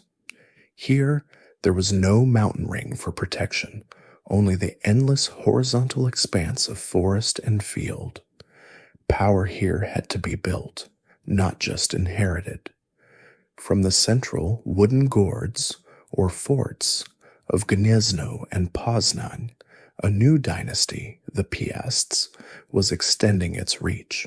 Their leader in the late 10th century, Mieszko I, was a pragmatic and warlike prince, surrounded by hostile pagan tribes on the Baltic coast and the ever-expanding German frontier to his west. He saw what was happening in Bohemia. He understood the terrible, non-negotiable power of the new Christian imperial order. His choice, when it came, was a masterstroke of political theater. In 966, Mieszko made his turn. He did not wait for German missionaries to arrive with swords. Instead, he looked south to Bohemia. He married the Bohemian Christian princess, Dubravka, and through her, accepted baptism from Rome. It was a clear, deliberate, and purely Western choice. The cold water of the baptismal font, poured over his head in a wooden hall in Gniezno, was a political act. It was the birth of Poland, a new kingdom that had, with a single gesture, allied itself with Bohemia, gained the protection of the Pope in Rome, and established itself as the easternmost bastion of a new Latin Catholic world, its back turned forever on the Cyrillic Byzantine sphere. The first millennium was ending, and the Slavic world, once a single flowing river, was now a delta, its waters flowing into three distinct and separate seas. In the west and south, the new crowns of Christendom, Polish, Bohemian, Bulgarian, were hardening in the forges of their chosen faiths, their destinies now bound to the great, settled powers of Rome and Constantinople. The Kievan Rus, a vast green and golden kingdom of river cities, was likewise ascendant, its new Orthodox faith resonating from the domes of the Hagia Sophia to the bell towers of Kiev and Novgorod. The great way from the Varangians to the Greeks was a river of silver, honey, and faith. But this world, which looked so confidently south to the Black Sea, had forgotten to watch its far eastern horizon. It had forgotten the nature of the Dikoye pole, the wild fields, the endless, incomprehensible ocean of grass that began where their forests ended, a sea from which, given time, any storm could be born. In the early 13th century, a rumor began to travel on the wind, a whisper that passed from the Cuman nomads of the steppe to the Slavic trappers at the forest's edge. It was a rumor of a new, terrible order in the heart of Asia, a shaker of the world. Then, in 1223, a first probing strike, a reconnaissance in force, shattered a combined Rus and Cuman army at the Kalka River, a battle that was a warning, a thunderclap without the storm. The Rus's princes, stunned, retreated to their wooden cities, and for 13 years the rumor faded, the warning unheeded, the eastern silence returning. And then, in the winter of 1237, the silence did not just break, it was annihilated. The storm, in its full world-ending totality, had arrived. This was not a migration. It was not a band of raiders. It was the Ulus Juchi, the army of the Golden Horde, the westernmost wing of the most sophisticated, disciplined, and terrifying military machine the world had ever seen. They were the horsemen of the Mongol Empire, led by Batu Khan, the grandson of the great Genghis. They moved not with the chaotic energy of a tribe, but with the cold, precise mathematics of a natural disaster, an avalanche of 100,000 riders, a sea of horses, a nation on the move. The sound that preceded them was not a war cry, but a low, thrumming vibration in the frozen earth, the sound of 1,000,000 hooves, a sound that meant the end of the world. They were a people of the stirrup, the composite bow, and the absolute, unshakable will of their Khan. The storm fell first upon the northern principalities. The city of Ryazan, on the edge of the forest, was the first to feel their power. The city refused to submit, and it was, in a matter of days, erased from the earth. The Mongol army brought with it a technology the Rus had never seen. Chinese siege engineers, vast rock-hurling trebuchets, and battering rams that made a mockery of the oaken walls that had stood for centuries. The winter, once the Rus' greatest protector, was now their enemy, the frozen rivers a perfect flat highway for the Mongol cavalry. City after city fell, Vladimir, Suzdal, Kolomna, each a center of light and faith, each reduced to smoking, blackened timber in the vast indifferent snow. The air itself was changed, no longer smelling of pine and hearth smoke, but of ash, iron, and a profound, pervasive cold. In 1240, the Great Wave, having subjugated the northeast, turned south, and it appeared before the high wooded hills of the mother of Rus's cities, Kiev. This was the spiritual heart of the Rus, a city of hundreds of churches, its golden domes, led by the great cathedral of St. Sophia, gleaming in the pale winter sun. It was a sight that held no meaning for the attackers. The siege was short, and it was total.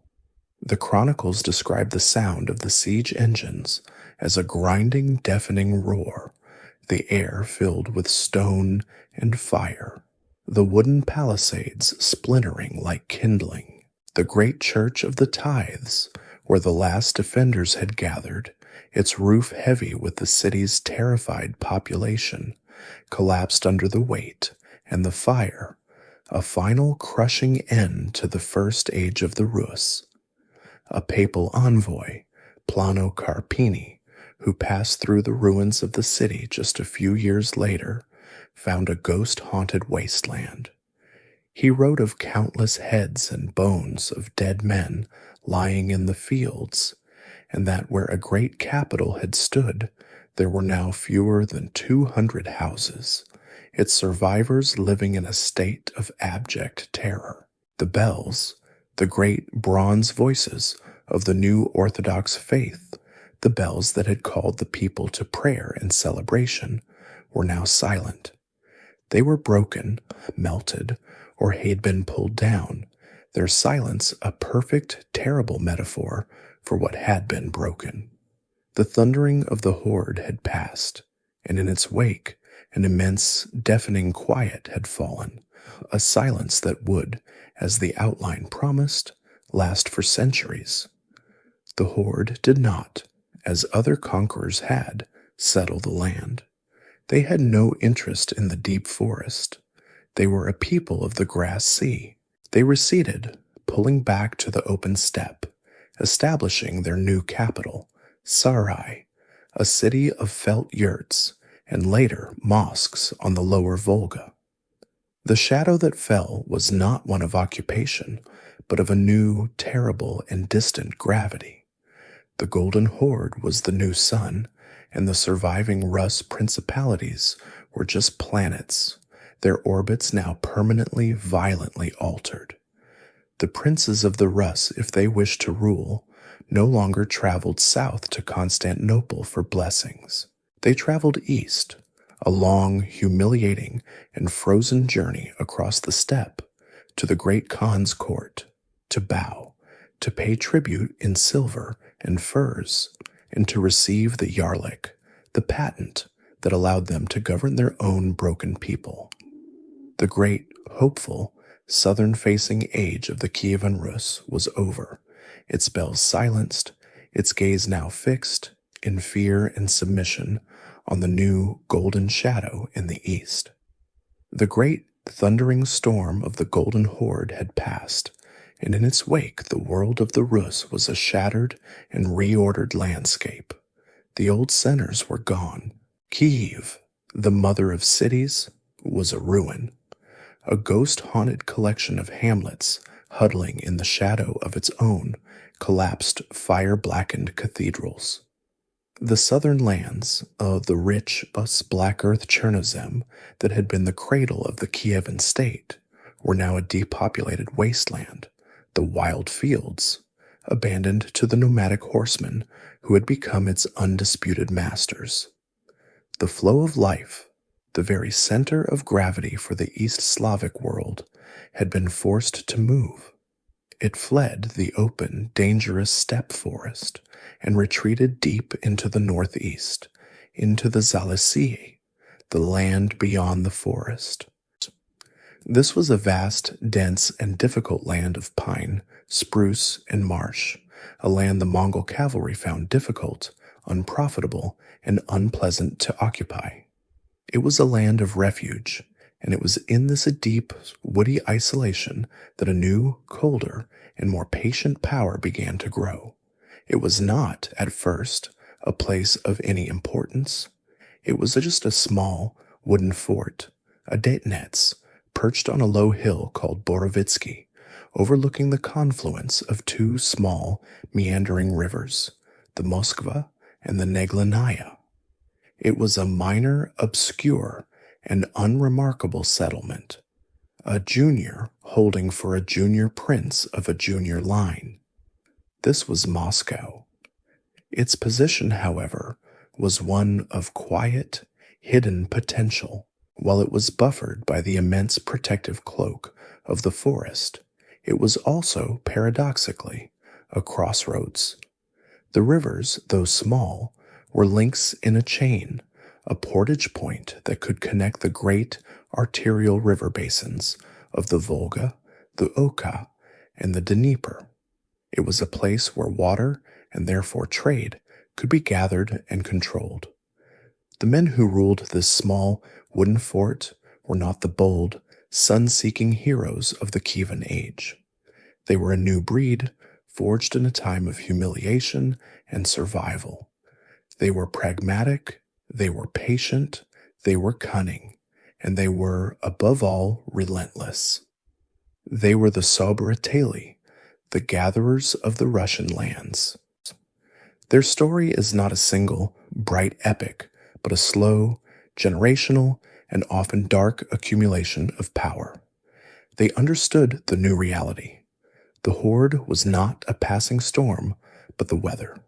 It was the absolute organizing principle of their world, and it could not at first be fought. It had to be managed. And so, the princes of Moscow adopted a strategy of profound and profoundly successful duplicity. While other princes, like the proud, defiant rulers of Tver, tried to resist the Khan, the Muscovite princes did the opposite. They became the most loyal, most obsequious, and most useful vassals of the Golden Horde. They made the long, terrible, and frozen journey east to the capital at Sarai, a journey of months across the empty steppe. They bowed before the great Khan. They offered him rich tribute of furs and silver.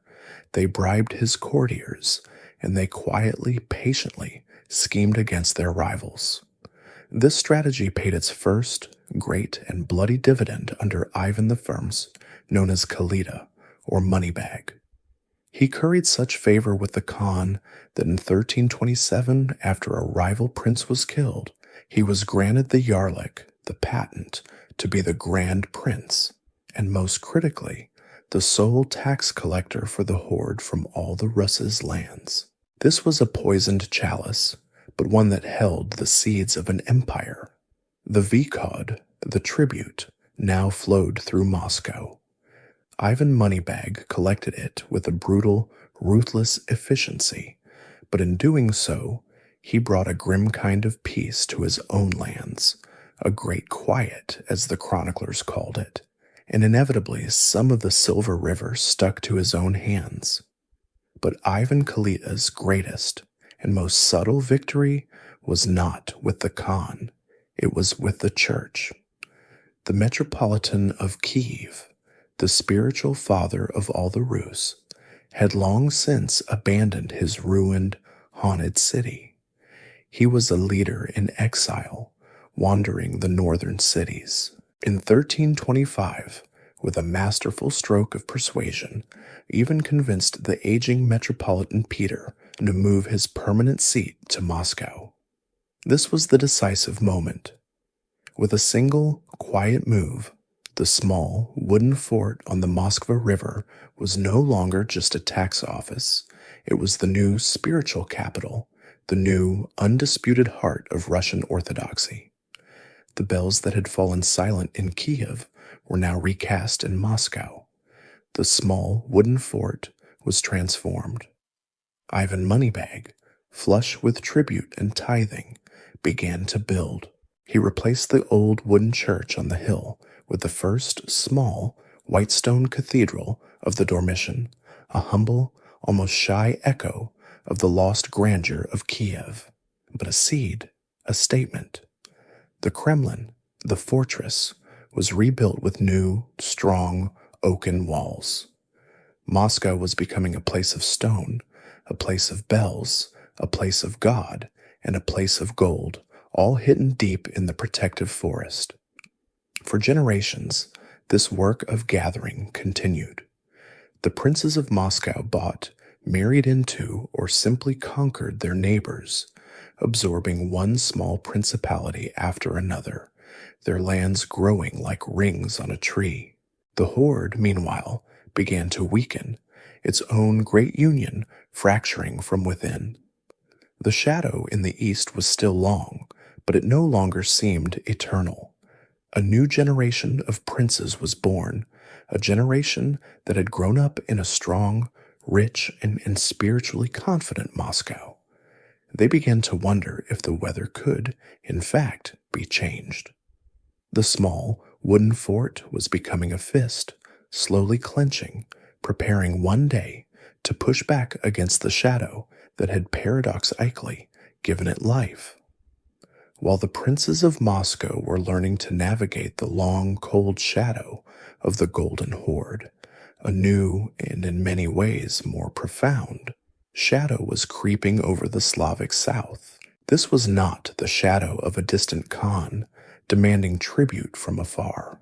Oh, this was a shadow that settled, a shadow that built, a shadow that brought its own God and its own laws, and it fell with a suffocating, crescent-shaped permanence. The lands of the southern Slavs, Serbia, Bulgaria, Bosnia, had in the centuries after their first flowering become a vibrant, complex world of Orthodox kingdoms, their mountain valleys and fertile plains echoing with the sound of bronze, Christian bells. But from the east, from a re-energized Anatolia, a new power was rising, a power that had crossed the Hellespont and planted its feet firmly in Europe, the Ottoman Turks. They were not nomads of the steppe. They were builders of a new, disciplined, and relentless Islamic empire. The soundscape of the medieval Balkans was defined by the bells. They rang from the high, frescoed monasteries carved into the cliffs of Serbia, like Studenica and Visoki Dechani, their white marble gleaming in the sharp mountain light. They rang from the great imperial capital of the Second Bulgarian Empire, Tarnovo, a city built on a dramatic gorge, its churches and palaces clinging to the hills. The bells were the voice of the faith, the measure of the day, the sound of security, a percussive, bronze and iron statement of a settled Orthodox world. And it was this sound, more than any other, that began to falter, to grow sporadic, and then, one by one, to fall silent. The Ottoman advance was not a single lightning storm. It was a slow, inexorable tide, a rising of dark, disciplined water. They came as Ghazis, warriors for the faith, but also as master administrators, and they saw the fractured, feuding Christian kingdoms of the Balkans as a land ripe for conquest. The first, terrible, and defining moment of this new epical struggle arrived on a summer day in 1389. It was St. Vitus's Day, and on a wide, rolling plain in Kosovo, the field of blackbirds, the full feudal might of the Serbian kingdom, led by Prince Lazar, gathered to meet the advancing Ottoman army under Sultan Murad I. The air on that June morning must have been thick with the smell of dust, horse, and the wild thyme of the plain, the sunlight glinting on a sea of lances, chainmail, and the curved alien standards of the Janissaries. The battle itself is lost to history, a memory so profound that it has been wrapped in 1,000 layers of epic poetry and myth. It was not a simple story of victory or defeat, but a day of mutual annihilation, a vortex of violence that consumed both leaders. Sultan Murad was killed, assassinated in his tent, according Ceto-Serbian legend, by a noble knight.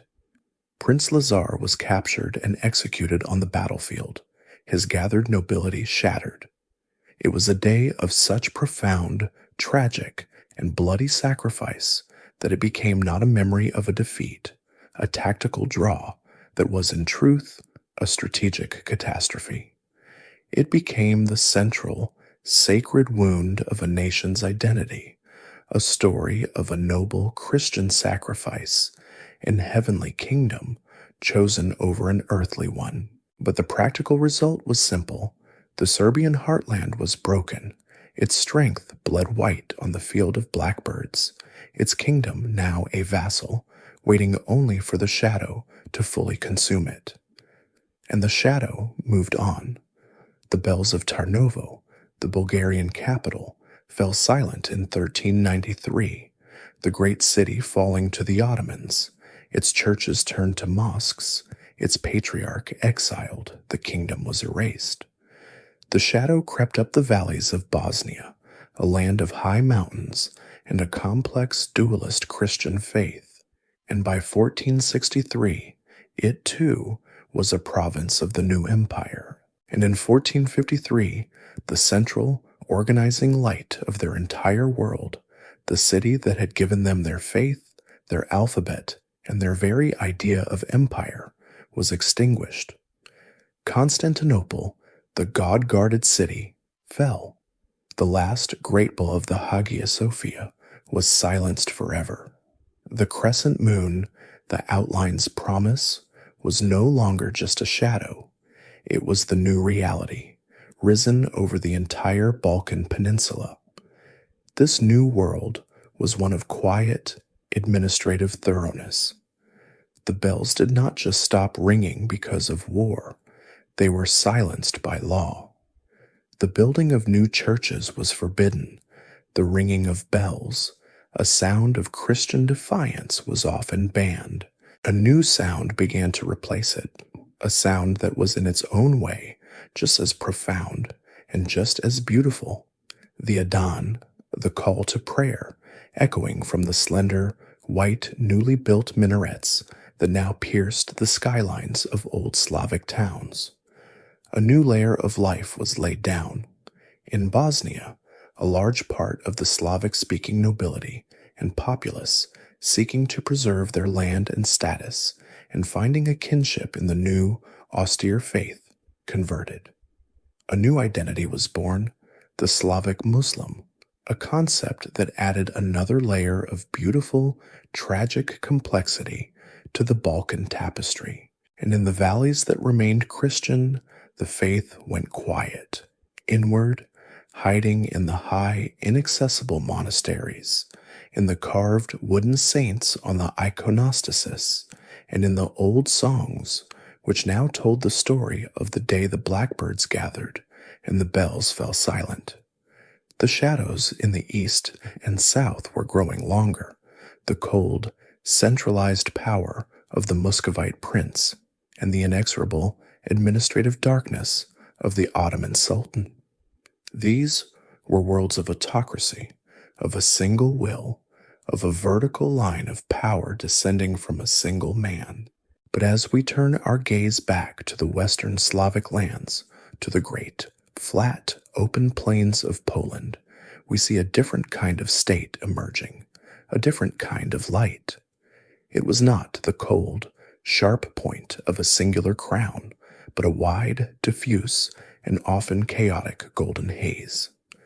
This was a state built not on submission, but on a contract, a state that called itself a republic, even as it was ruled by a king. This was the Rzeczpospolita, the Commonwealth of two nations. It began as a marriage, a dynastic union of profound strategic importance.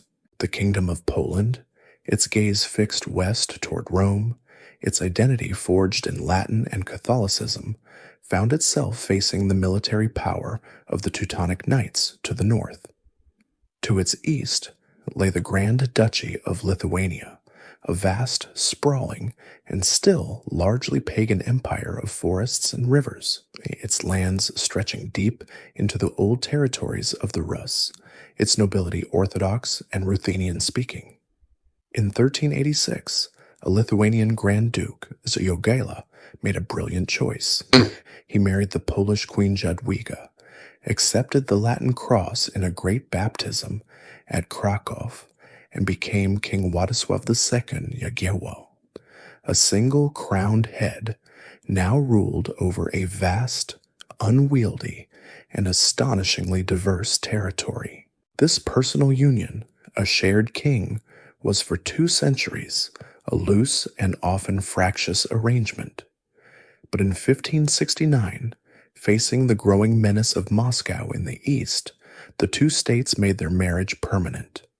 At the Union of Lublin, they merged into a single, federated entity. This was not a conquest. It was a formal, legal, and constitutional commonwealth. It was a state unlike any other in Europe, a colossus that now stretched from the cold, gray waves of the Baltic Sea almost to the warm, blue-black shores of the Black Sea. It was a boundless, flat landscape of endless golden-green grain fields, of deep, ancient forests, and of slow, meandering rivers. And it was, above all, a mosaic of peoples, Catholic Poles, pagan-descended Lithuanian nobles, Orthodox Ruthenians, the ancestors of modern Ukrainians and Belarusians.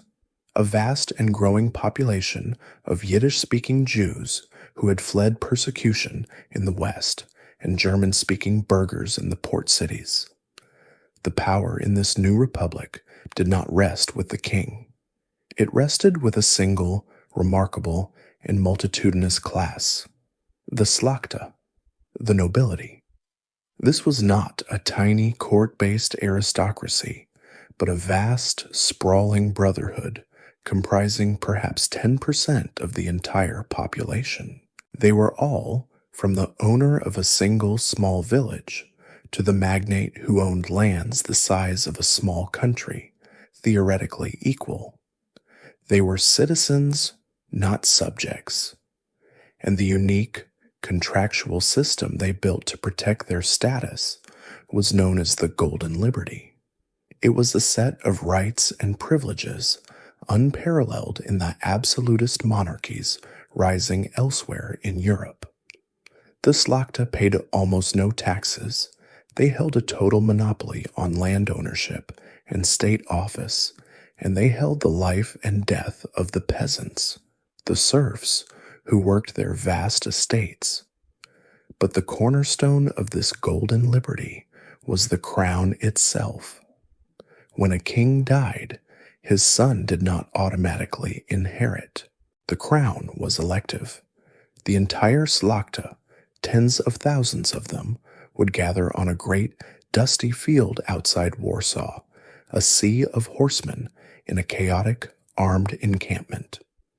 They would debate, they would feast, they would threaten, and they would, in the end, elect their king, often a foreigner, a Swede, a Frenchman, a German, who they believed would have no local power base to threaten their freedoms. And before he was crowned, this new king had to sign a contract, the Pacta Conventa and the Henrician Articles, swearing to uphold the laws and privileges of the nobility. If he broke this oath, the Slachta had the legal sacred right of Rokos, armed rebellion. The true king of the Commonwealth was the Parliament, the Sejm. Here, in a hall thick with the air of debate, the smell of wax candles, and the rustle of fur-lined robes, the nobles gathered to make law.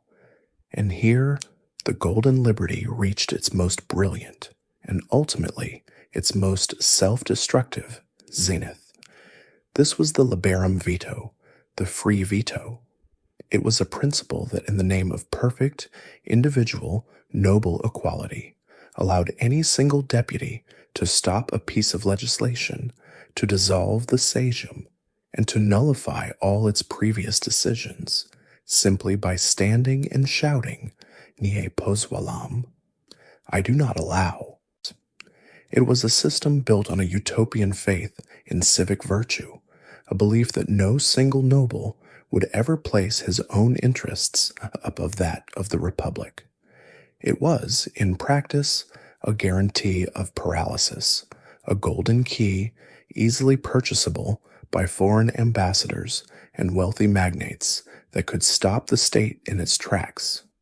For a time, this vast, chaotic, decentralized republic was a major European power, its winged hussar cavalry, the most feared heavy horsemen in the world. It was an island of relative religious toleration in an age of brutal, continent-spanning religious wars.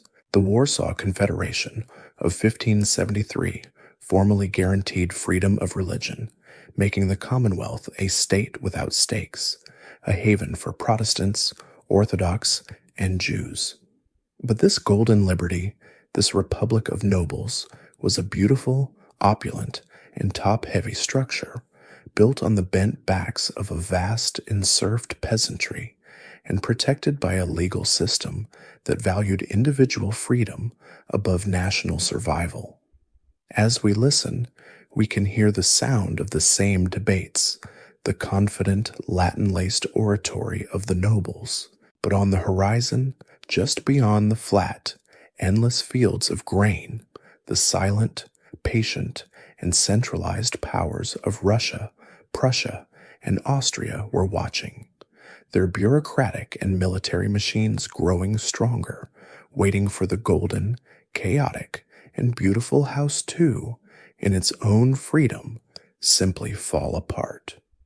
While the Polish nobles polished their golden liberty into a state of brilliant, fragile paralysis, and the Muscovite princes gathered the lands of the Rus with a cold, patient hand, a different, more complex destiny was being woven for the western and southernmost Slavs. We turn our gaze to the south and west, to the great, sprawling, and ancient heart of Central Europe. Here, a different, older, and far more intricate empire held sway. It was not a national state, but a dynastic one, a vast collection of kingdoms, duchies, and counties, all held in the personal possession of a single, powerful family, the House of Habsburg. And at its center, the grand imperial city of Vienna, a German-speaking capital of Baroque palaces, opera houses, and a sprawling labyrinthine bureaucracy. This was the House of Austria, and its emblem was the Doppeladler, the double-headed eagle, one head looking west to Germany, the other east, over a vast, complex, and overwhelmingly Slavic domain. This was not a state built on a single idea, but a tapestry, an intricate and ancient weaving of peoples, languages, and faiths, all held together by the single golden thread of loyalty to the emperor in Vienna. And within this vast imperial fabric, the lives of the Czech, Slovak, Croat, and Sloven peoples were interwoven, each thread telling a different story of accommodation, resistance, and long, patient survival. The light in this empire was the buttery golden light of the late afternoon, the light of an ancient, established, and seemingly eternal order. The air was filled with the sound of 100 different languages spoken in the marketplaces, the metallic percussion of military drills, and the distant, sublime sound of a Mozart sonata. Drifting from a high, candle-lit window in the Hofburg Palace. The most prominent and most restive of these Slavic threads was the kingdom of Bohemia. Its crown, the old sainted crown of Wenceslaus, was one of the most ancient and important jewels in the Habsburg collection. But this was a jewel that had been dimmed. The proud Czech-speaking nobility, with their own rebellious pre-Protestant history, had been systematically crushed in the 17th century, their lands confiscated, their leaders executed, their very identity driven underground. The land was still Bohemia, the great stone bridges of Prague still arched over the Vltava, but the soul of the kingdom had been altered. It was now a rich, industrious province, its new German-speaking aristocracy loyal to Vienna, its cities filled with German administrators. The Czech language itself was a quiet thing, a sound of the countryside, of the peasant's hut, of the small parish church, a memory of a lost independence, sleeping but not dead, beneath the heavy, brocaded, German-patterned surface of the imperial fabric. Further east, in the high forested valleys of the Carpathian Mountains, lived the Slovaks. They were, in many ways, the hidden people, the thread that seemed to disappear into the very weave of the tapestry. They had no ancient crown, no history of a kingdom. They were, and had been for 1,000 years, subjects of the Kingdom of Hungary, a land which was itself now a proud, rebellious, and difficult part of the Habsburg dominions. The Slovak life was one of rural, pastoral quiet, a world of small wooden villages, of sheep herders on the high Poloniny, of a deep, simple, and abiding Catholic faith. Their identity was not political, but linguistic and cultural, a collection of dialects and folk songs preserved in the mountain valleys, ruled over by a Hungarian-speaking nobility that lived in castles on the hills above them. They were the gentle, unassuming, and almost invisible stitching that held the northern part of the empire together. To the south, the pattern changed completely. Here, the thread was not a quiet, rustic brown, but a vivid, dramatic, and martial scarlet. This was the land of the Croats. They, too, had an ancient crown, a kingdom that had, centuries ago, voluntarily chosen the Habsburg emperor as their king. They had made this choice not for riches, but for survival, seeking the eagle's protection from the all-consuming, existential threat of the Ottoman Empire. In return, their land became the Militärgrenz, the military frontier, the hard, bloody, and permanent southern edge of Christian Europe. This was not a province. It was a wall, a fortified, militarized zone. The air here smelled of pine, cold limestone, and gunpowder. The life of a Croat Grenzer was not one of farming, but of soldiering, a hereditary lifetime commitment. In exchange for land and freedom from feudal lords, they were the permanent, vigilant sentinels, their lives a long, hard-bitten duty of raids and skirmishes, a living shield for the soft, civilized heart of the empire in Vienna. And finally, tucked into the high alpine valleys of the Julian Alps, closest to the Austrian heartland, lived the Slovenes. Like the Slovaks, they were a people without a history in the sense of a state, their lands of Carniola, Styria, and Carinthia long since absorbed into the German-speaking world. They were high-altitude farmers, miners of iron and quicksilver, woodsmen living in small, isolated communities, their language and customs preserved by the towering, indifferent peaks of the Alps. They were the most Germanized of the Slavic subjects, the most integrated, their valleys serving as a quiet, rustic backdrop for the German-speaking towns and feudal estates. Their identity was a deep, quiet hibernation, a language preserved in mountain parishes, a thread so closely woven into the Austrian part of the tapestry that it was almost indistinguishable, yet its unique texture remained, a quiet testament to its ancient Slavic origins. And so, the great Habsburg eagle held them all in its gaze, a vast multi-ethnic family, bound not by blood, but by the old, golden, and increasingly fragile thread of the imperial idea. The vast, forested heartland of Muscovy had been gathered, its myriad principalities bound by a cold, iron-fisted patience and the spiritual authority of a new, northern orthodoxy. The shadow of the Golden Horde had at last been pushed back to the empty steppe, its power broken. But the state that emerged from this long, dark gestation was a world unto itself, a colossal, landlocked, and insular empire. Its face was turned inward, or perhaps east, its rituals ancient, its calendar its own, its life a slow, thick, and deeply suspicious rhythm of wood smoke, incense, and the ringing of bells. It was a world of timber, a world of mud, a world where the long flowing robes of the boyars and the long tangled beards of the priests were a physical symbol of its separation from the rapidly changing continent to its west. But in the late 17th century, a man was born who was not a gatherer, but an elemental force, a human storm that would by sheer, violent, and manic will grab this entire massive continent of a country and turn it, wrenching its very neck, toward the sea. His name was Peter.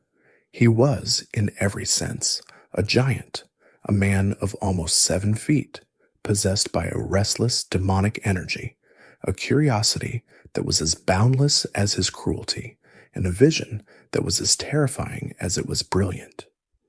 He was the first Tsar to truly see the West, not as a heretical alien void, but as a blueprint for power. He saw its ships, its cannons, its mathematics, its armies, its factories, its order. He did not just want to trade with it, he wanted to become it, to steal its fire.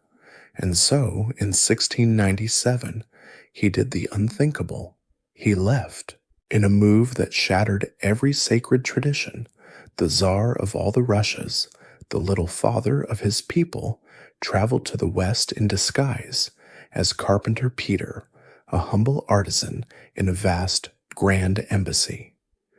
The sensory impact on this man, a man from a world of wood and wool, must have been an explosion, a rewiring of the soul.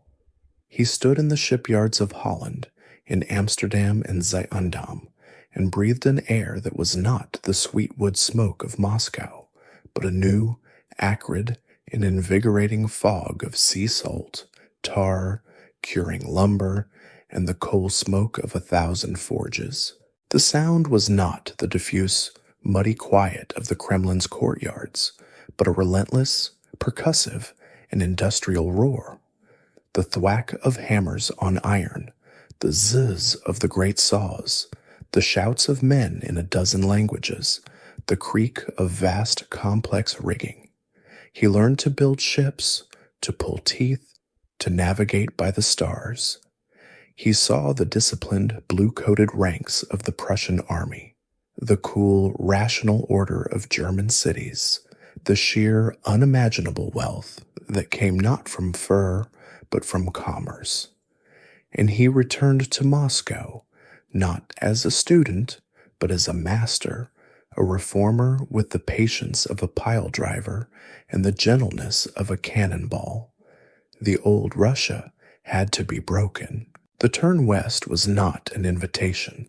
It was a command, a violent physical act of transformation. The symbols had to be the first to go. He summoned the ancient bearded boyars to his court, and with his own hands, with a pair of shears, he hacked at their beards, the sacred ancestral symbols of their orthodox piety and their noble status. He tore the long fur-lined sleeves of their robes, replacing them with the tight-cuffed, practical, and utterly alien coats of the German fashion. He reformed the army, he reformed the calendar, he reformed the alphabet itself, simplifying the ancient Cyrillic script into a modern civil type. He was building a new machine, or an empire, and he was doing it with the raw, brutalized, and terrified material of the old Muscovy. But this new machine could not be run from the old, wooden, forested heartland. Moscow was the past. It was inland, it was Asiatic, it was the old ways, the mud, the superstition, the bells.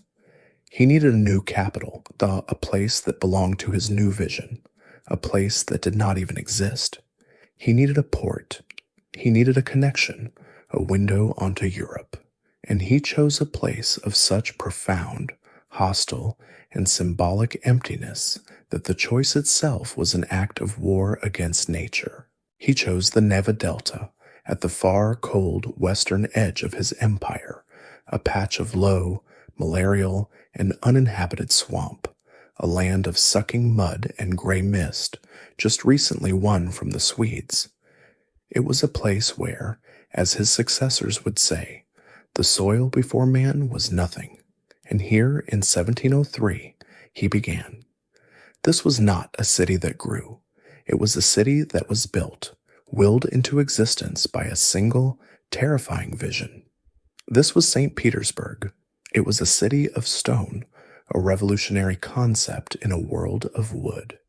Peter banned stone construction anywhere else in the entire vast empire, forcing every mason, every stone, every brick to be dragged to this single, God-forsaken swamp.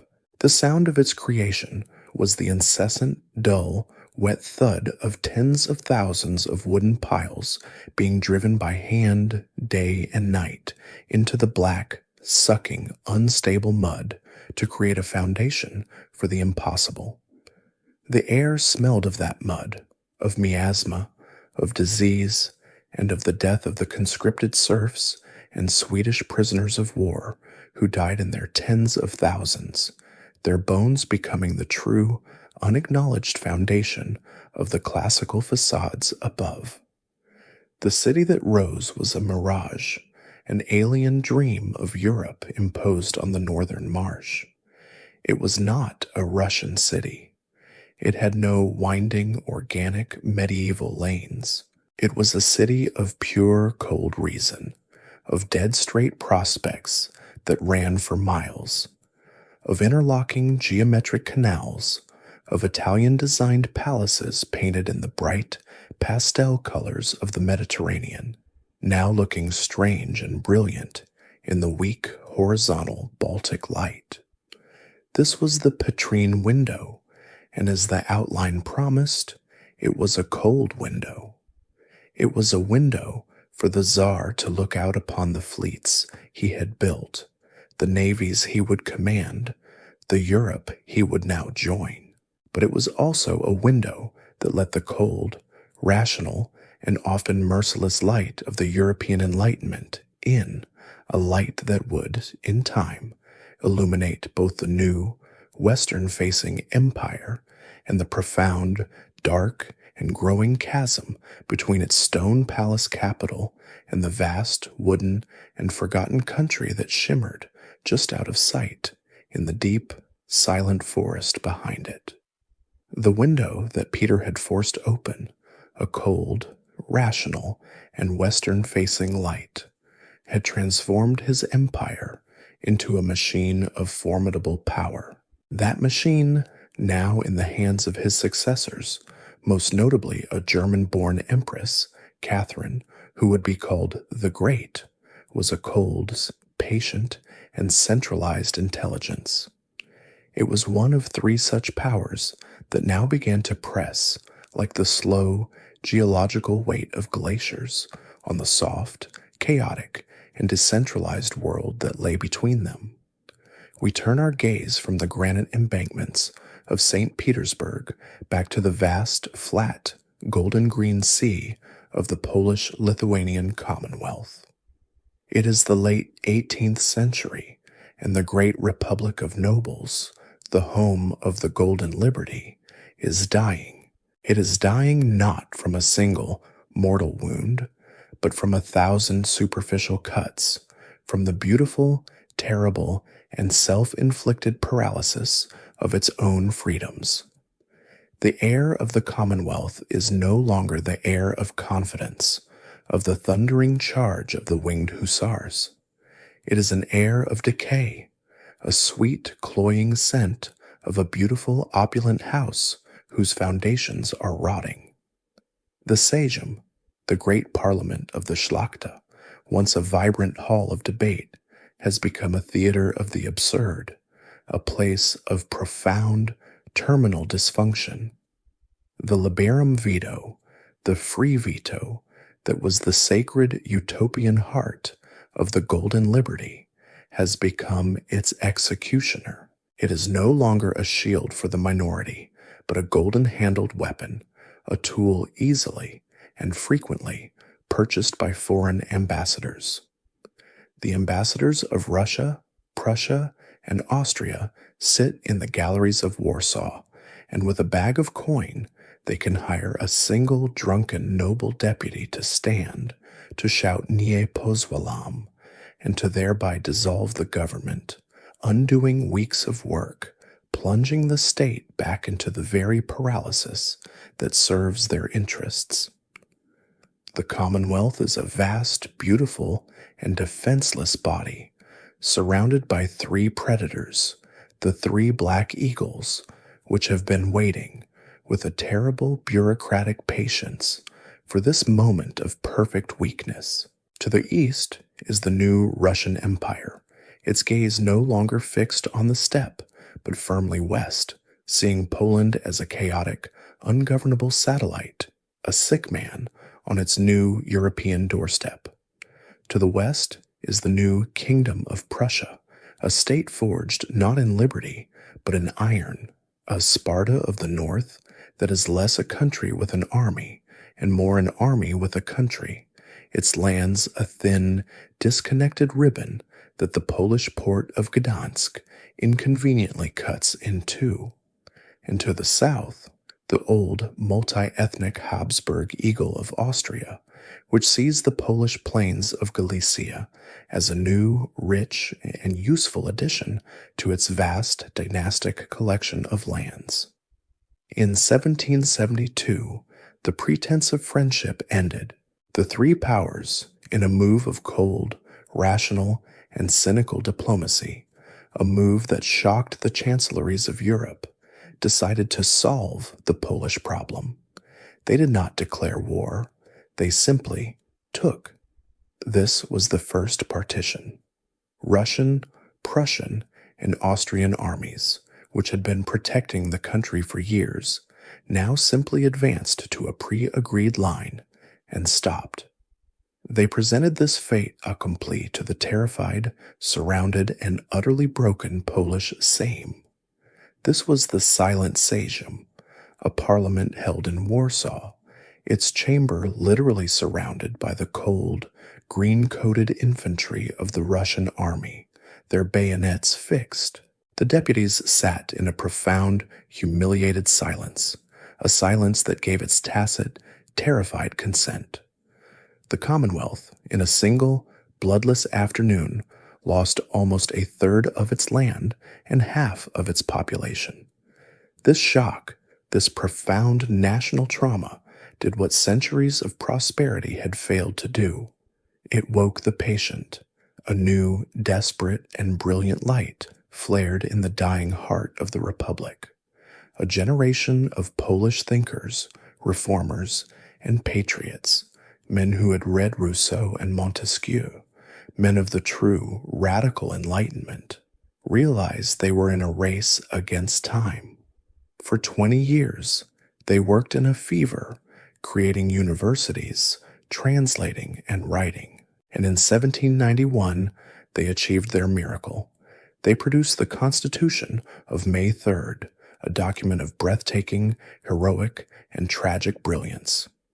It was the first modern, codified, written constitution in Europe, the second in the world after the United States. In a single revolutionary vote, it abolished the liberum veto, ended the elective monarchy, and created a new, modern, and governable state, a hereditary, constitutional monarchy. It was a single, beautiful, bright candle of hope, lit in the very center of the encroaching darkness. This candle, this act of self-resurrection, was precisely what the neighboring empires could not and would not tolerate. A weak, dying, chaotic Poland was a useful, exploitable buffer.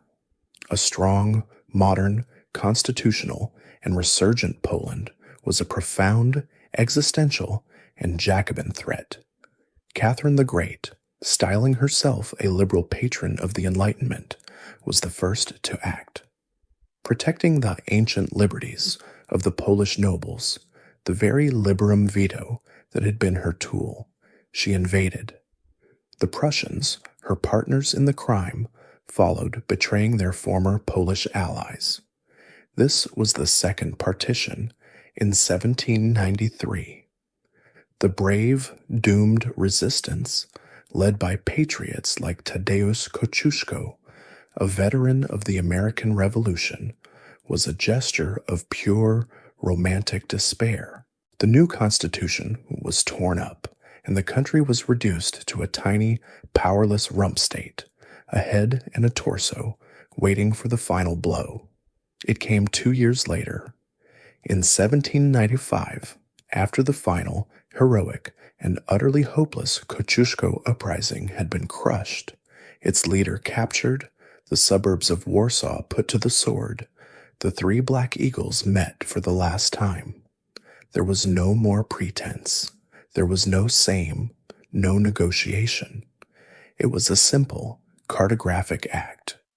With the scratch of a pen on a map, in a quiet, candle-lit room, the three monarchs simply divided the last, remaining piece of the land. The Polish-Lithuanian Commonwealth, a state that had existed for over 400 years, a state that had been the home of the Golden Liberty, a state that had been a haven of toleration, was gone. The king abdicated. The name Poland was erased from the map. The Vistula still flowed, the fields still produced their grain, the people still spoke their language, but they now did so as subjects of a Russian czar, a Prussian king, or an Austrian emperor. A great, heavy, and profound silence had fallen on the map of Europe. The great imperial eagles, the Habsburg, the Romanov, and the Prussian, along with the waning but still present Ottoman crescent, had imposed a kind of profound, heavy silence on the map of Europe. The 19th century, after the great fiery catharsis of the Napoleonic Wars, had settled into an age of order, an age of empires, an age of Metternich. The Slavic peoples, from the Adriatic coast to the Ural Mountains, were now subjects, not masters.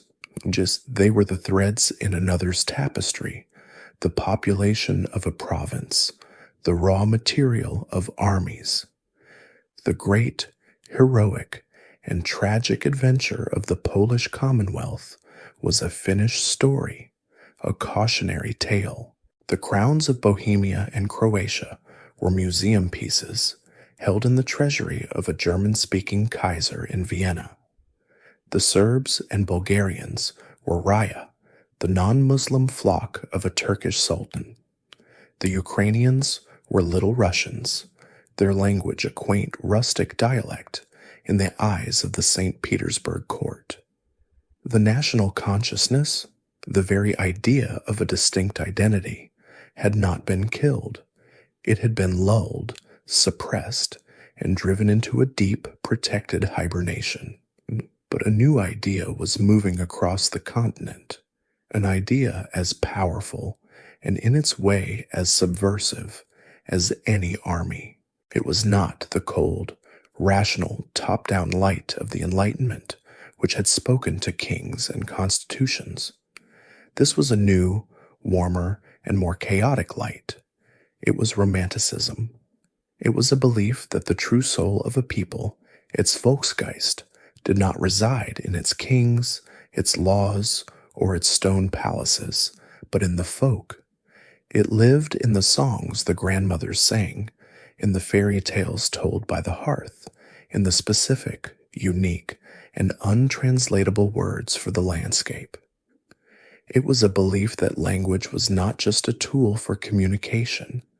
It was the sacred, living archive of a nation's soul. And in this new, romantic light, a new kind of hero was born.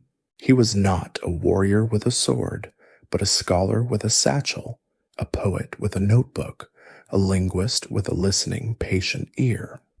This was the age of revival, the great Probuzeni, the awakening. It began not in palaces, but in dusty libraries, in the candle-lit studies of university towns, and most importantly, on the muddy, unpaved roads of the countryside. We can see them, these awakeners, a generation of quiet, determined, and often obsessive men. We see a poet in a dark, woolen cloak, walking the high, misty valleys of the Carniolan Alps, his gaze fixed on the peaks, listening to the specific, mountain-hardened dialect of the Sloven shepherds, a language he, Franz Prešeren, would elevate into poetry. We see a scholar, František Palacký, in the gas-lit archives of Prague, his hands stained with the ink of ancient, moldering, and long-forgotten Bohemian manuscripts, as he slowly, painstakingly, reconstructs the story of a lost kingdom, writing a history of the Czech nation that is not about its Habsburg rulers, but about its own Slavic Hussite heart. In the Habsburg prison of nations, this act of remembering was a political act. In Prague, young Czech scholars began to speak their own language, a language that had been relegated to the kitchen and the stable in the new, glittering salons, a sound as shocking and defiant as a trumpet. In Bratislava, then called Pressburg, a young, fiery Lutheran, Ludovic Stur, walked the Carpathian hills and made a choice. He declared that the Slovaks were not just a northern echo of the Czechs, not a lost tribe of Hungary, but a people in their own right, and he created, from the central dialect of the common people, a new, codified and official Slovak language. In Zagreb, or Agrom as its German rulers called it, Ľudevít Gaj created a new, unified Illyrian, Croatian alphabet, a tool that would allow the scattered southern Slavs of the empire to speak to one another in a single literary voice. This was a work of almost sacred gathering. The most famous of these wanderers was a Serb, Vuk Karadžić. He was a man who literally walked his nation into existence. Lame from a young age, He traversed the mountain valleys of Serbia and Bosnia, his leg tapping a rhythm on the goat paths. He sat by the fires of illiterate peasants, of blind bards who still knew, by heart, the vast, ancient oral epics of the Battle of Kosovo, songs of a world that had vanished 500 years before. He wrote down their words, their songs, their proverbs, their curses. And he created a new, simple, phonetic alphabet for the Serbian people based on a single, radical principle: write as you speak. He was sweeping away the old, complex, church-bound script and giving literacy, and therefore identity, back to the common man. This same powerful and dangerous act of gathering forgotten words was happening in the Russian Empire. Here, in the partitioned lands of the lost Poland, the greatest of their poets, Adam Mickiewicz, lived as an exile in Paris, his body in the West, his soul in the lost forested homeland of Lithuania. From a distance, he wove the great national epics, his words a kind of messianic prophecy, telling his broken people that their suffering was a sacrifice, that Poland was the Christ of nations, and that it would in its own time be resurrected. And further south, in the little Russian heartland of Ukraine, a young, brooding, and brilliant man, a serf named Taras Shevchenko, was painting and writing. With a fury and a sadness born of his own bondage, he wrote, in the common Ukrainian tongue, poems that were not just rustic idyls, but a lament, a cry of rage, a remembering of a lost Cossack freedom. He gave his people a voice, a history, and a soul, an act for which the Tsar's government would silence him, sending him into a long, brutal internal exile, forbidding him to write or paint. But the work was done. The seeds, planted in the dark, fertile earth of the folk memory, were germinating. The old songs, the forgotten words, the half-remembered histories were being gathered, printed in new books, read in secret circles, and sung in public. The sleeping consciousness was no longer just sleeping. It was dreaming. It was dreaming of its own past, and in doing so, it was for the first time in centuries beginning to imagine its own, separate, and non-imperial future. The silence of the empires was still heavy, but it was no longer absolute. It was now filled with the faint but growing sound of 1,000 whispered, resurrected words. The 19th century, with its quiet, dusty work of awakening, had ended. The 20th century had begun, and the air itself felt different, tauter, filled with a new, metallic energy. The old dynastic empires, the Habsburg, the Romanov, the Ottoman, still sat heavy on the map, their Baroque palaces and ancient overlapping claims looking on the surface as permanent as the mountains. But beneath this grand imperial facade, the resurrected whispered words of the awakeners had become a chorus, and in some places, a roar. The dream of the folk song had become the political program, the demand for a state. The quiet, hibernating consciousness was now fully and dangerously awake. This new electric tension was nowhere more concentrated, more volatile, than in the place where all three of these old empires met, the Balkans. The Ottoman shadow had at last receded, its power broken, leaving a vacuum of new, ambitious, and fiercely competitive kingdoms. A young, confident Serbia had emerged, its heart filled with the resurrected memory of Prince Lazar and the dream of a greater Serbia that would unite all South Slavs under its crown. To the north, the Habsburg eagle, having lost its Italian and German ambitions, now looked only south, seeing the Balkans as its last, best sphere of influence. In 1908, in a move of profound, arrogant cynicism, Austria-Hungary formally annexed the provinces of Bosnia and Herzegovina, lands it had administered, but the Ottoman Sultan had still, technically, owned. This was a land of Serbs, Croats, and Slavic Muslims, and its annexation was a direct, calculated blow to the Serbian dream, a gauntlet thrown down, an act of imperial containment. The city of Sarajevo, the capital of this newly annexed province, was a place of breathtaking, complex beauty, a city where the sounds and smells of two worlds collided. It was a place where, in a single 5-minute walk, one could hear the tolling of a Catholic bell, the deeper, resonant chime of an Orthodox one, and the high, thin, and beautiful cry of the muezzin from a slender minaret. The air smelled of chavapi grilling over charcoal, of the sweet, thick, dark coffee in the copper pots of the Bashcharshiya, the old Turkish bazaar, and of the new, sharp scent of Austrian milled flour and the faint, sulphurous coal smoke from the newly laid railways. It was a city of ancient coexistence, now living under a new, heavy, and uniformed German-speaking master. Into this beautiful, resentful, and sun-drenched city, the Habsburg Empire decided to send its heir.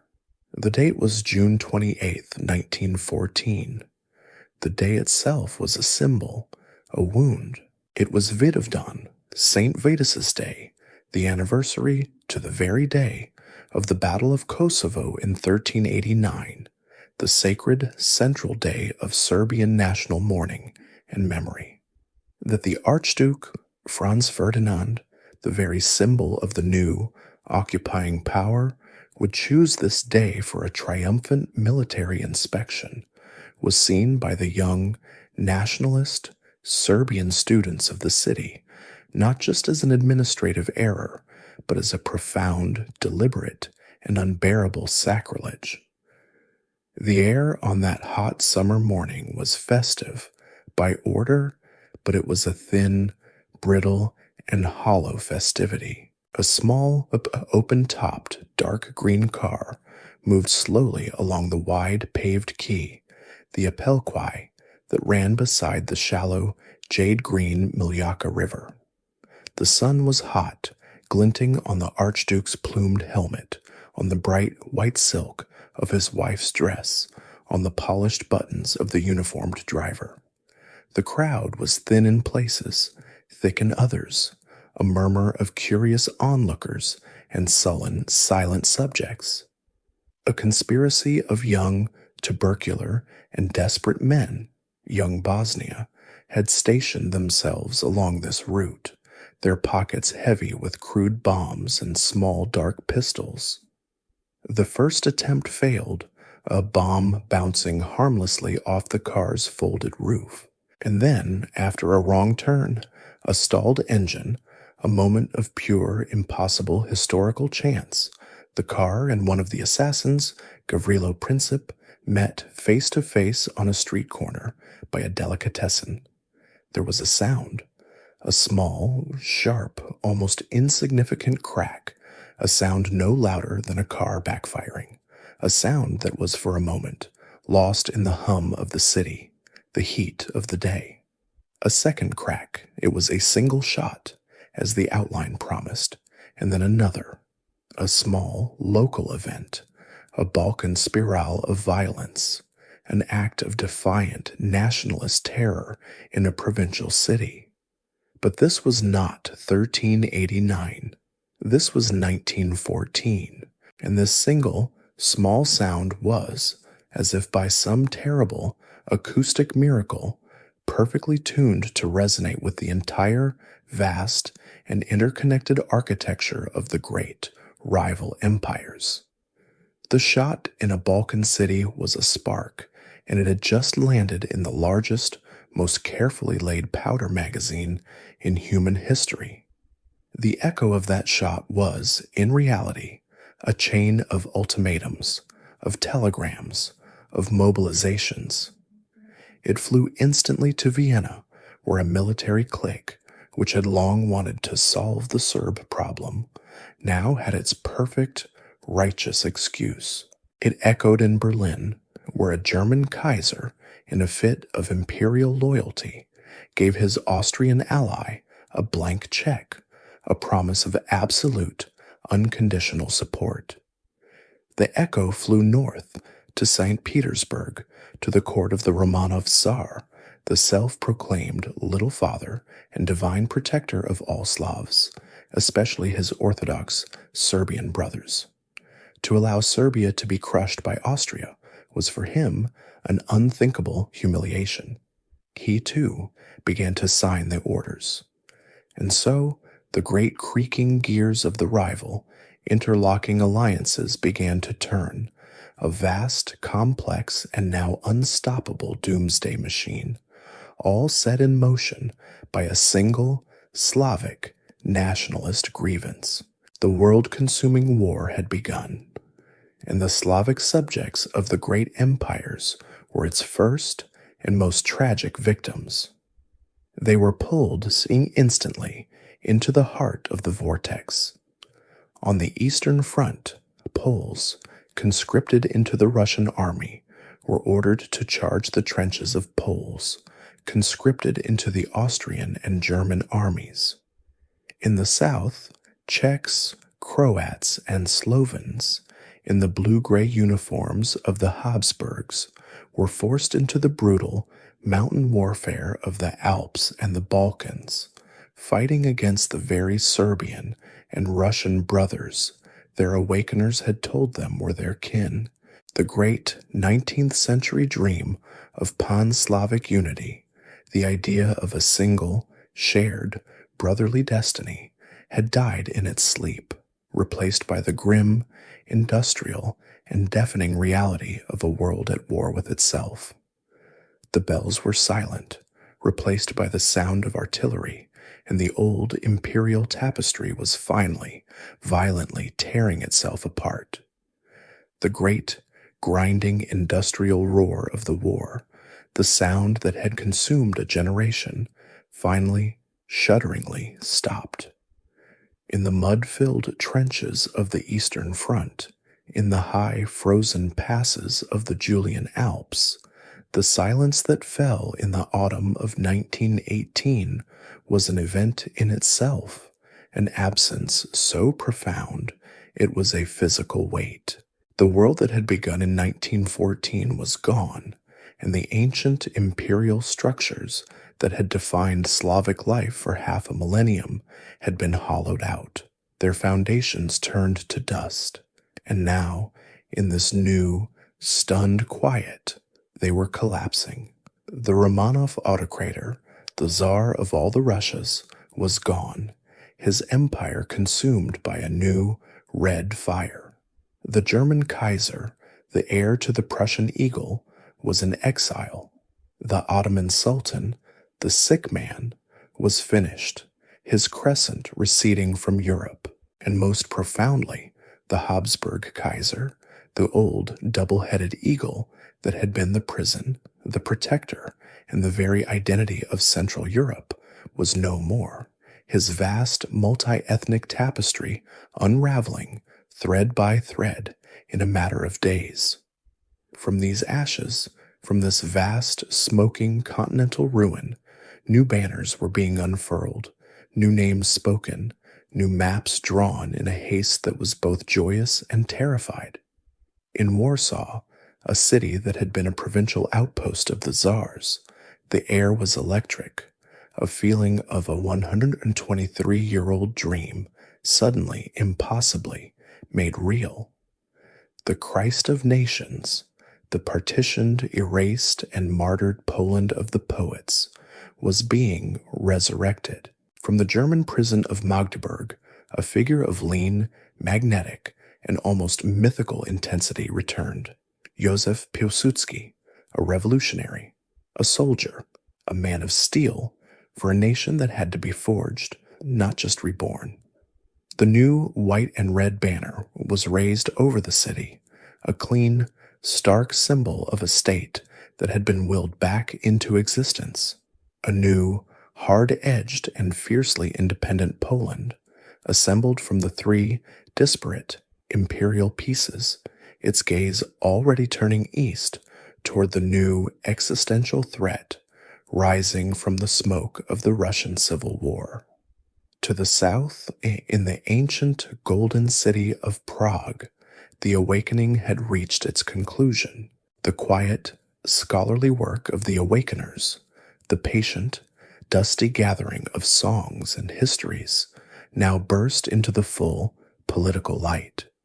The Czechs, the sophisticated industrial and skeptical heart of the old Habsburg lands, and the Slovaks, their more rural, pastoral, and mountainous brothers, declared they would build a new house together. This was not a resurrection, but a creation, a state built not on the memory of a crown, but on the new Enlightenment ideals of a republic, a bastion of democracy in the chaotic heart of Europe. From exile in America, the philosopher-president Tomasz Garrigue Masaryk returned, a figure of calm, paternal, and professorial reason. The sound of the Czech language, once the rustic tongue of the hinterland, was now the language of state, spoken in the high Gothic and German-haunted halls of the Hradčany castle, and in the Balkans, the most complex, romantic, and dangerously volatile dream was being realized. The South Slav idea, the Yugoslav vision, had triumphed. The Kingdom of Serbia, the small, hard Orthodox nation that had been the spark of the war, emerged as a victor, its army bloodied, brutalized, but unbroken. In the chaos of the Habsburg collapse, the Sloven and Croat leaders, their Catholic, Central European world vanishing overnight, looked south to their Serbian brothers. On a tide of genuine, ecstatic, pan-Slavic enthusiasm, they declared their union. The old, separating lines of empire were gone.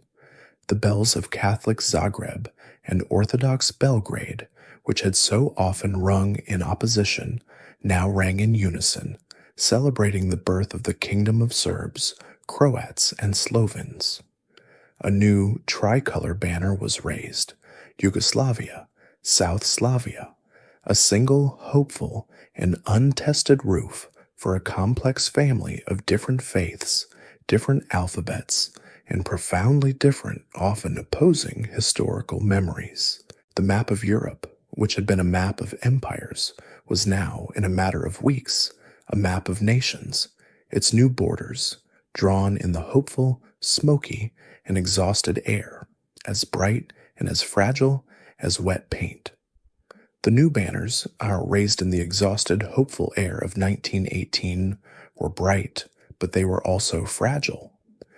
They flew over a landscape of profound, smoking ruin, and the largest, deepest, and most chaotic of these ruins was the one in the east. The Romanov eagle had not just been toppled, it had been consumed, its golden imperial feathers dissolved in a fire so new, so elemental, and so red that the world had no name for it. This was not a collapse, it was a detonation. The Russian Empire, the Third Rome, the great Orthodox little father of the Eastern Slavs, had given way to a new, terrifying, and messianic power. A state built not on the ancient mystical contracts of God and crown, but on the cold, hard, and logical axioms of an ideological book, a German philosophy of economics and history. A new union was being forged in a crucible of absolute theoretical fire.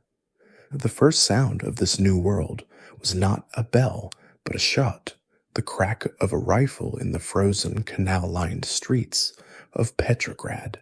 The first smell was not the sweet, holy scent of incense, but the acrid industrial smoke of burning buildings, the metallic tang of blood on the snow, and the sour, pervasive odor of uncollected garbage. This was a world being unmade and remade, not in generations, but in hours.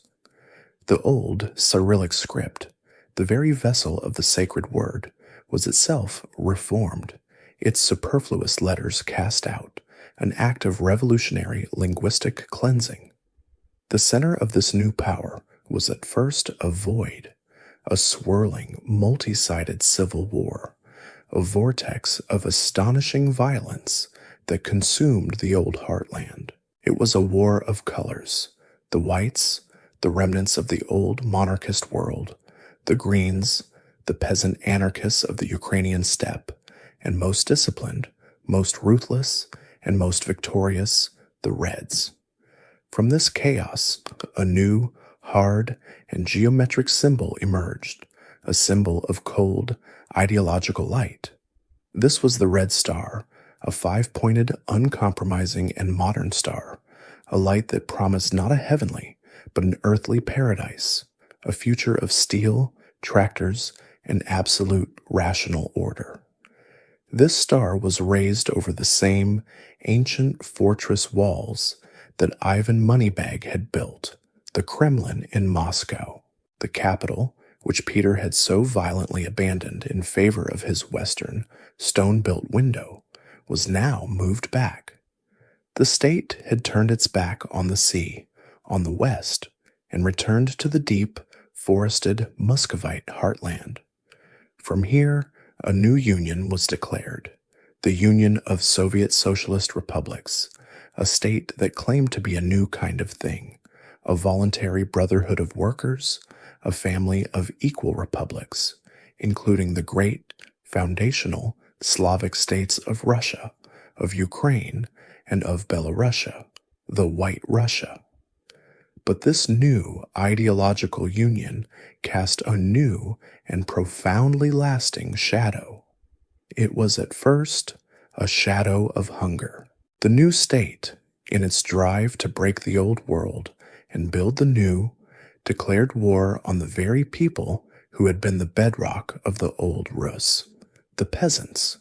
In Ukraine, the breadbasket of the old empire, the land of rich, black Chernozem that had fed the cities, this shadow fell with a terrible, specific, and man-made weight. The fields of wheat, which had rippled like a golden sea for 1,000 years, were now the scene of a quiet, administrative, and absolute horror. The grain was taken, all of it, by brigades from the cities, leaving the farmers, the people who had grown it, in a state of profound, absolute, and terminal silence. This was the Holodomor, the death by hunger, a quiet, systematic emptying of a land, a shadow that would lie, cold and unacknowledged, on the very soul of the Ukrainian nation, and the shadow was also a shadow of cold. To the far north, in the vast, unpeopled taiga and frozen tundra of the Arctic, a new archipelago of camps was being constructed, a vast parallel world of barbed wire, guard towers, and unsecuous forced labor. This was the Gulag, an engine of industrialization, a place to send those who did not fit the new, rational order, the old boyar descendants, the priests, the poets, the professors, and the unlucky peasants. It was a shadow that could fall on anyone at any time, a cold that was no longer a matter of the season, but of the state. And this shadow, this cold, and this new red light now loomed, a vast continental and ideological presence on the new, fragile eastern borders of the resurrected Poland and the new democratic Czechoslovakia. The great ancient struggle between the Slavic worlds, between the Latin West and the Orthodox East, was now reborn in a new and far more terrible form, a struggle between the democratic, nationalist ideal and this new, red, and all-consuming star. a star that promised a new world, but at a cost that had not yet begun to be counted. The fire of the Second World War, a conflict that had burned the new fragile nations of 1918 to their very foundations, had finally gone out. But the world it left behind was not a world of peace. It was a world of ash, of displaced persons, of a profound continental exhaustion, and of two new, colossal, and mutually suspicious victors. The Red Star, the ideological sun of the new Soviet world, was no longer a distant eastern shadow. It was a physical, military, and overwhelming presence. Its armies, the same armies that had bled for 4 years to push the German invader back from the gates of Moscow, had not stopped at their own borders.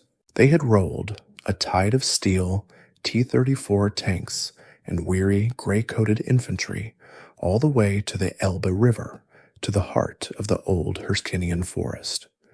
The new, bright banners of Poland, Czechoslovakia, and the others, which had been torn down by one totalitarianism, were now being re-raised, but under the absolute non-negotiable authority of another. A new, hard, and uncompromising line was being drawn, a line that had existed as a spiritual and cultural echo for 1,000 years, the line from Section 10, the divide between Rome and Byzantium, between the Latin cross and the Cyrillic script. But it was now being made real, made physical, made of steel. This was the Iron Divide, the Iron Curtain, a phrase that captured the new reality with a cold, metallic, and final sound. This was not a border. It was a wound, a long, scarring, and fortified separation that split the continent, split Germany, split the city of Berlin, and split the very soul of the Slavic world, trapping half of it behind a new, impenetrable wall. A generation was born, lived, and grew old in this new, divided reality.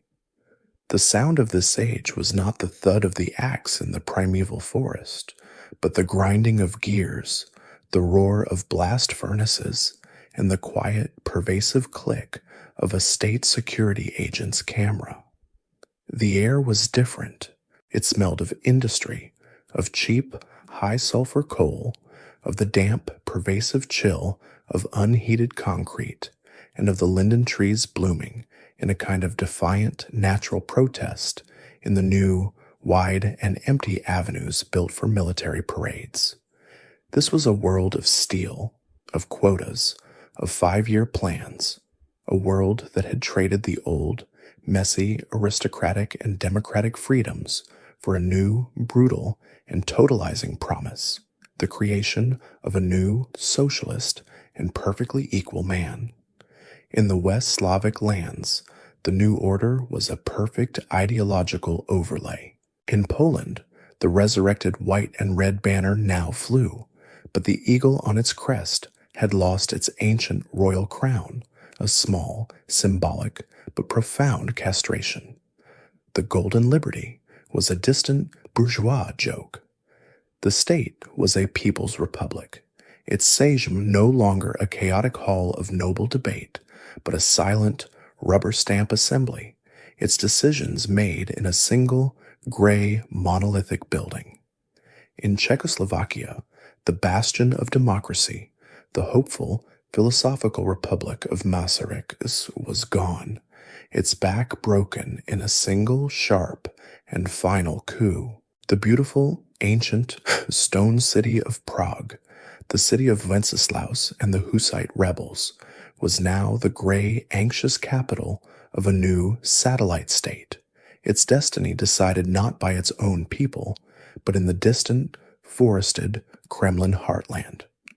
In the south, the South Slav dream, the hopeful, unified, and tricolor banner of Yugoslavia, had taken a different, defiant, and unique path.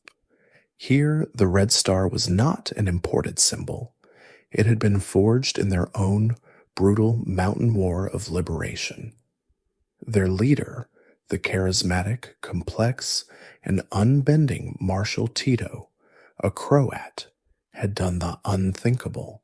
He had looked the new Soviet master, Stalin, in the eye, and he had said no. He had broken with the new Eastern Orthodoxy, choosing a third way, a non-aligned path between the two great opposing worlds.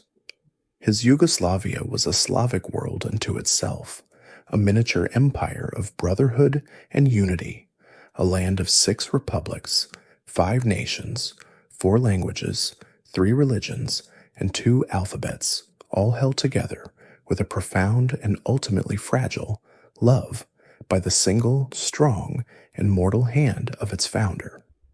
But on either side of the divide, a generation was now passing. It was a time of 2 opposing parallel worlds. It was the age of the wall, a physical, concrete barrier that rose as if overnight to plug the final bleeding wound of Berlin. It was a line of watchtowers, of raked, sterile earth, of nervous, young, Slavic soldiers, a Czech border guard, a Polish WAP trooper, staring out into the blinding, forbidden, and fantastical lights of the other side, a world they could see on the new, flickering blue light screens of television, but could not touch. This was the long, heavy, and profound silence, the holding of the breath. The 2 worlds, each led by a superpower, one of them the new, nuclear-armed, Sovietized Russia, did not fight. They waited. They watched. They held the entire fragile human experiment in their hands, their fingers resting on a new, absolute and silent trigger, and for a generation, that silence, that held breath, that cold steel divide, was the only permanent and unchanging reality.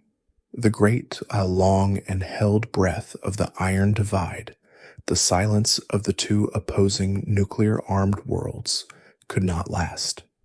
The wall, the very symbol of the divide, a long concrete scar that had been weeping for a generation, did not fall in a great heroic climactic battle. It was in the end undone by 1,000 small human pressures, by a quiet, collective, and sudden realization that the power behind it was of a hollowed-out, rusting, and exhausted machine. In a single, unbelievable, and chaotic night in the autumn of 1B 989, the wall was breached, not by soldiers, but by ordinary people, their hands, their hammers, their simple, profound, and unstoppable desire to move. The sound of that night was not a gunshot, but the tap, tap, tap of 100 small chisels against the concrete, the sound of laughter, of weeping, a sound of a dam not exploding, but simply and completely dissolving. This was the end of the great systems. The Red Star, the vast ideological sun that had held half the Slavic world in its cold, orbital, and unwavering light, simply flickered, dimmed, and in a final anticlimactic and astonishingly quiet puff, went out. On a cold winter's day in 1991, the red Soviet banner was lowered from the Kremlin for the last time, its hammer and sickle a symbol of an age that was, in a matter of hours, suddenly and completely history. The Union, the great Muscovite-hearted final empire, simply ceased to be, and in its place, the old national and sovereign banners were raised once more, their colors bright in the winter air, the blue and yellow of a new independent Ukraine, its gaze turning west, the red and green of Belarus, and the new tricolor of a Russian Federation, a state that was, once again, just Russia, a nation looking for its new, post-imperial and post-ideological soul. To the south, the other great 20th century experiment, the brotherhood and unity of the South Slavs, also dissolved. The single, strong, and charismatic hand that had held the complex, beautiful, and volatile family together was long gone, and in the vacuum, the old, unhealed, and long suppressed memories, the ancient tectonic fault lines of faith, of alphabet, of history, began to grind. The Yugoslav dream, which had been born in such romantic, pan-Slavic hope, shattered, and it did not shatter quietly like the wall.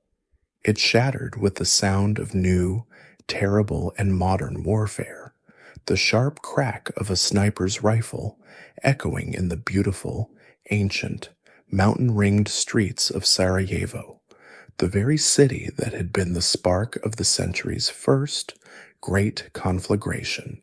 The tapestry, so hopefully woven, was being violently and tragically torn apart, its threads, Slovene, Croat, Serb, Bosniak, Montenegrin, Macedonian, pulled from the pattern, each now a separate, bloodied, and grieving strand. The noise of these great, historic collapses, the sound of the 20th century ending, feels loud, sharp, and final. It is the sound of history as we know it, a story of states, of wars, of ideologies, of great rising and falling systems. But as we, in this quiet, sleepy space, pull back as the lens of our camera moves from the sharp, pained, and fiery close-up, a different and much longer view emerges. The great systems, the empires, the ideologies, the walls, they are, in the long, slow, and deep breath of time, just noise. They are the sound of the wind, the crash of a wave, the passing of a storm. They are not the sea. The sea is what remains. And what remains is the unbroken thread, the thing that was there before the first word, Slav, was ever written, before the first crown was forged, before the first wall was built. It is the thread of the language, the true, invisible, and unconquerable homeland. It is the sound of a mother in a new high-rise apartment in Warsaw, in a quiet mountain village in Bulgaria, in a bustling, rebuilt Belgrade, singing a lullaby, its melody and its words carrying the same ancient, soft, and sibilant sounds that were whispered in the dark, sunken-floored huts of the Pripyat marshes. It is the word for river, for forest, for bread, for home, a deep linguistic DNA that still binds the tongues of 100 million people, a shared, secret, and 1,000-year-old echo. It is the thread of custom, the quiet, daily rhythms. It is the lighting of a candle for the dead, the taste of honey at a celebration, the weaving of a pattern, the deep, abiding, and almost sacred respect for the hearth. The old gods are gone, but the reverence for the domovoi, the spirit of the house, remains in the warmth of the welcome, and it is the thread of the land itself. The Dnieper still flows, a wide, slow, grandfather river, its dark waters carrying the memory of the longships, the baptism of a nation, the smoke of the factories, and the new, quiet light of the returning golden-domed monasteries. The Vltava still curves, a silver question mark, around the ancient stone heart of Prague. The high limestone mountains of the Balkans still hold the clear, cold air, their valleys still echoing, though now, once again, with the sound of bells. The great, flat, and endless eastern plain still stretches to the horizon, its rich, black earth, the Chernozem, sleeping under a blanket of winter snow, waiting as it always has for the spring. The long, loud, and complex story of the day has passed. The history of the Slavs, a journey of water, of wood, of gods, of crowns, of empires, of walls, and of words, fades. It dissolves into this quiet, present, and peaceful dark. The great historical noises are gone, and all that is left is the original, unbroken and gentle rhythm. The rhythm of the seasons, the rhythm of the turning earth, the rhythm of your own slow and steady breath. The unbroken thread is carrying you now out of the story and into the simple, quiet, and restorative landscape of sleep. Rest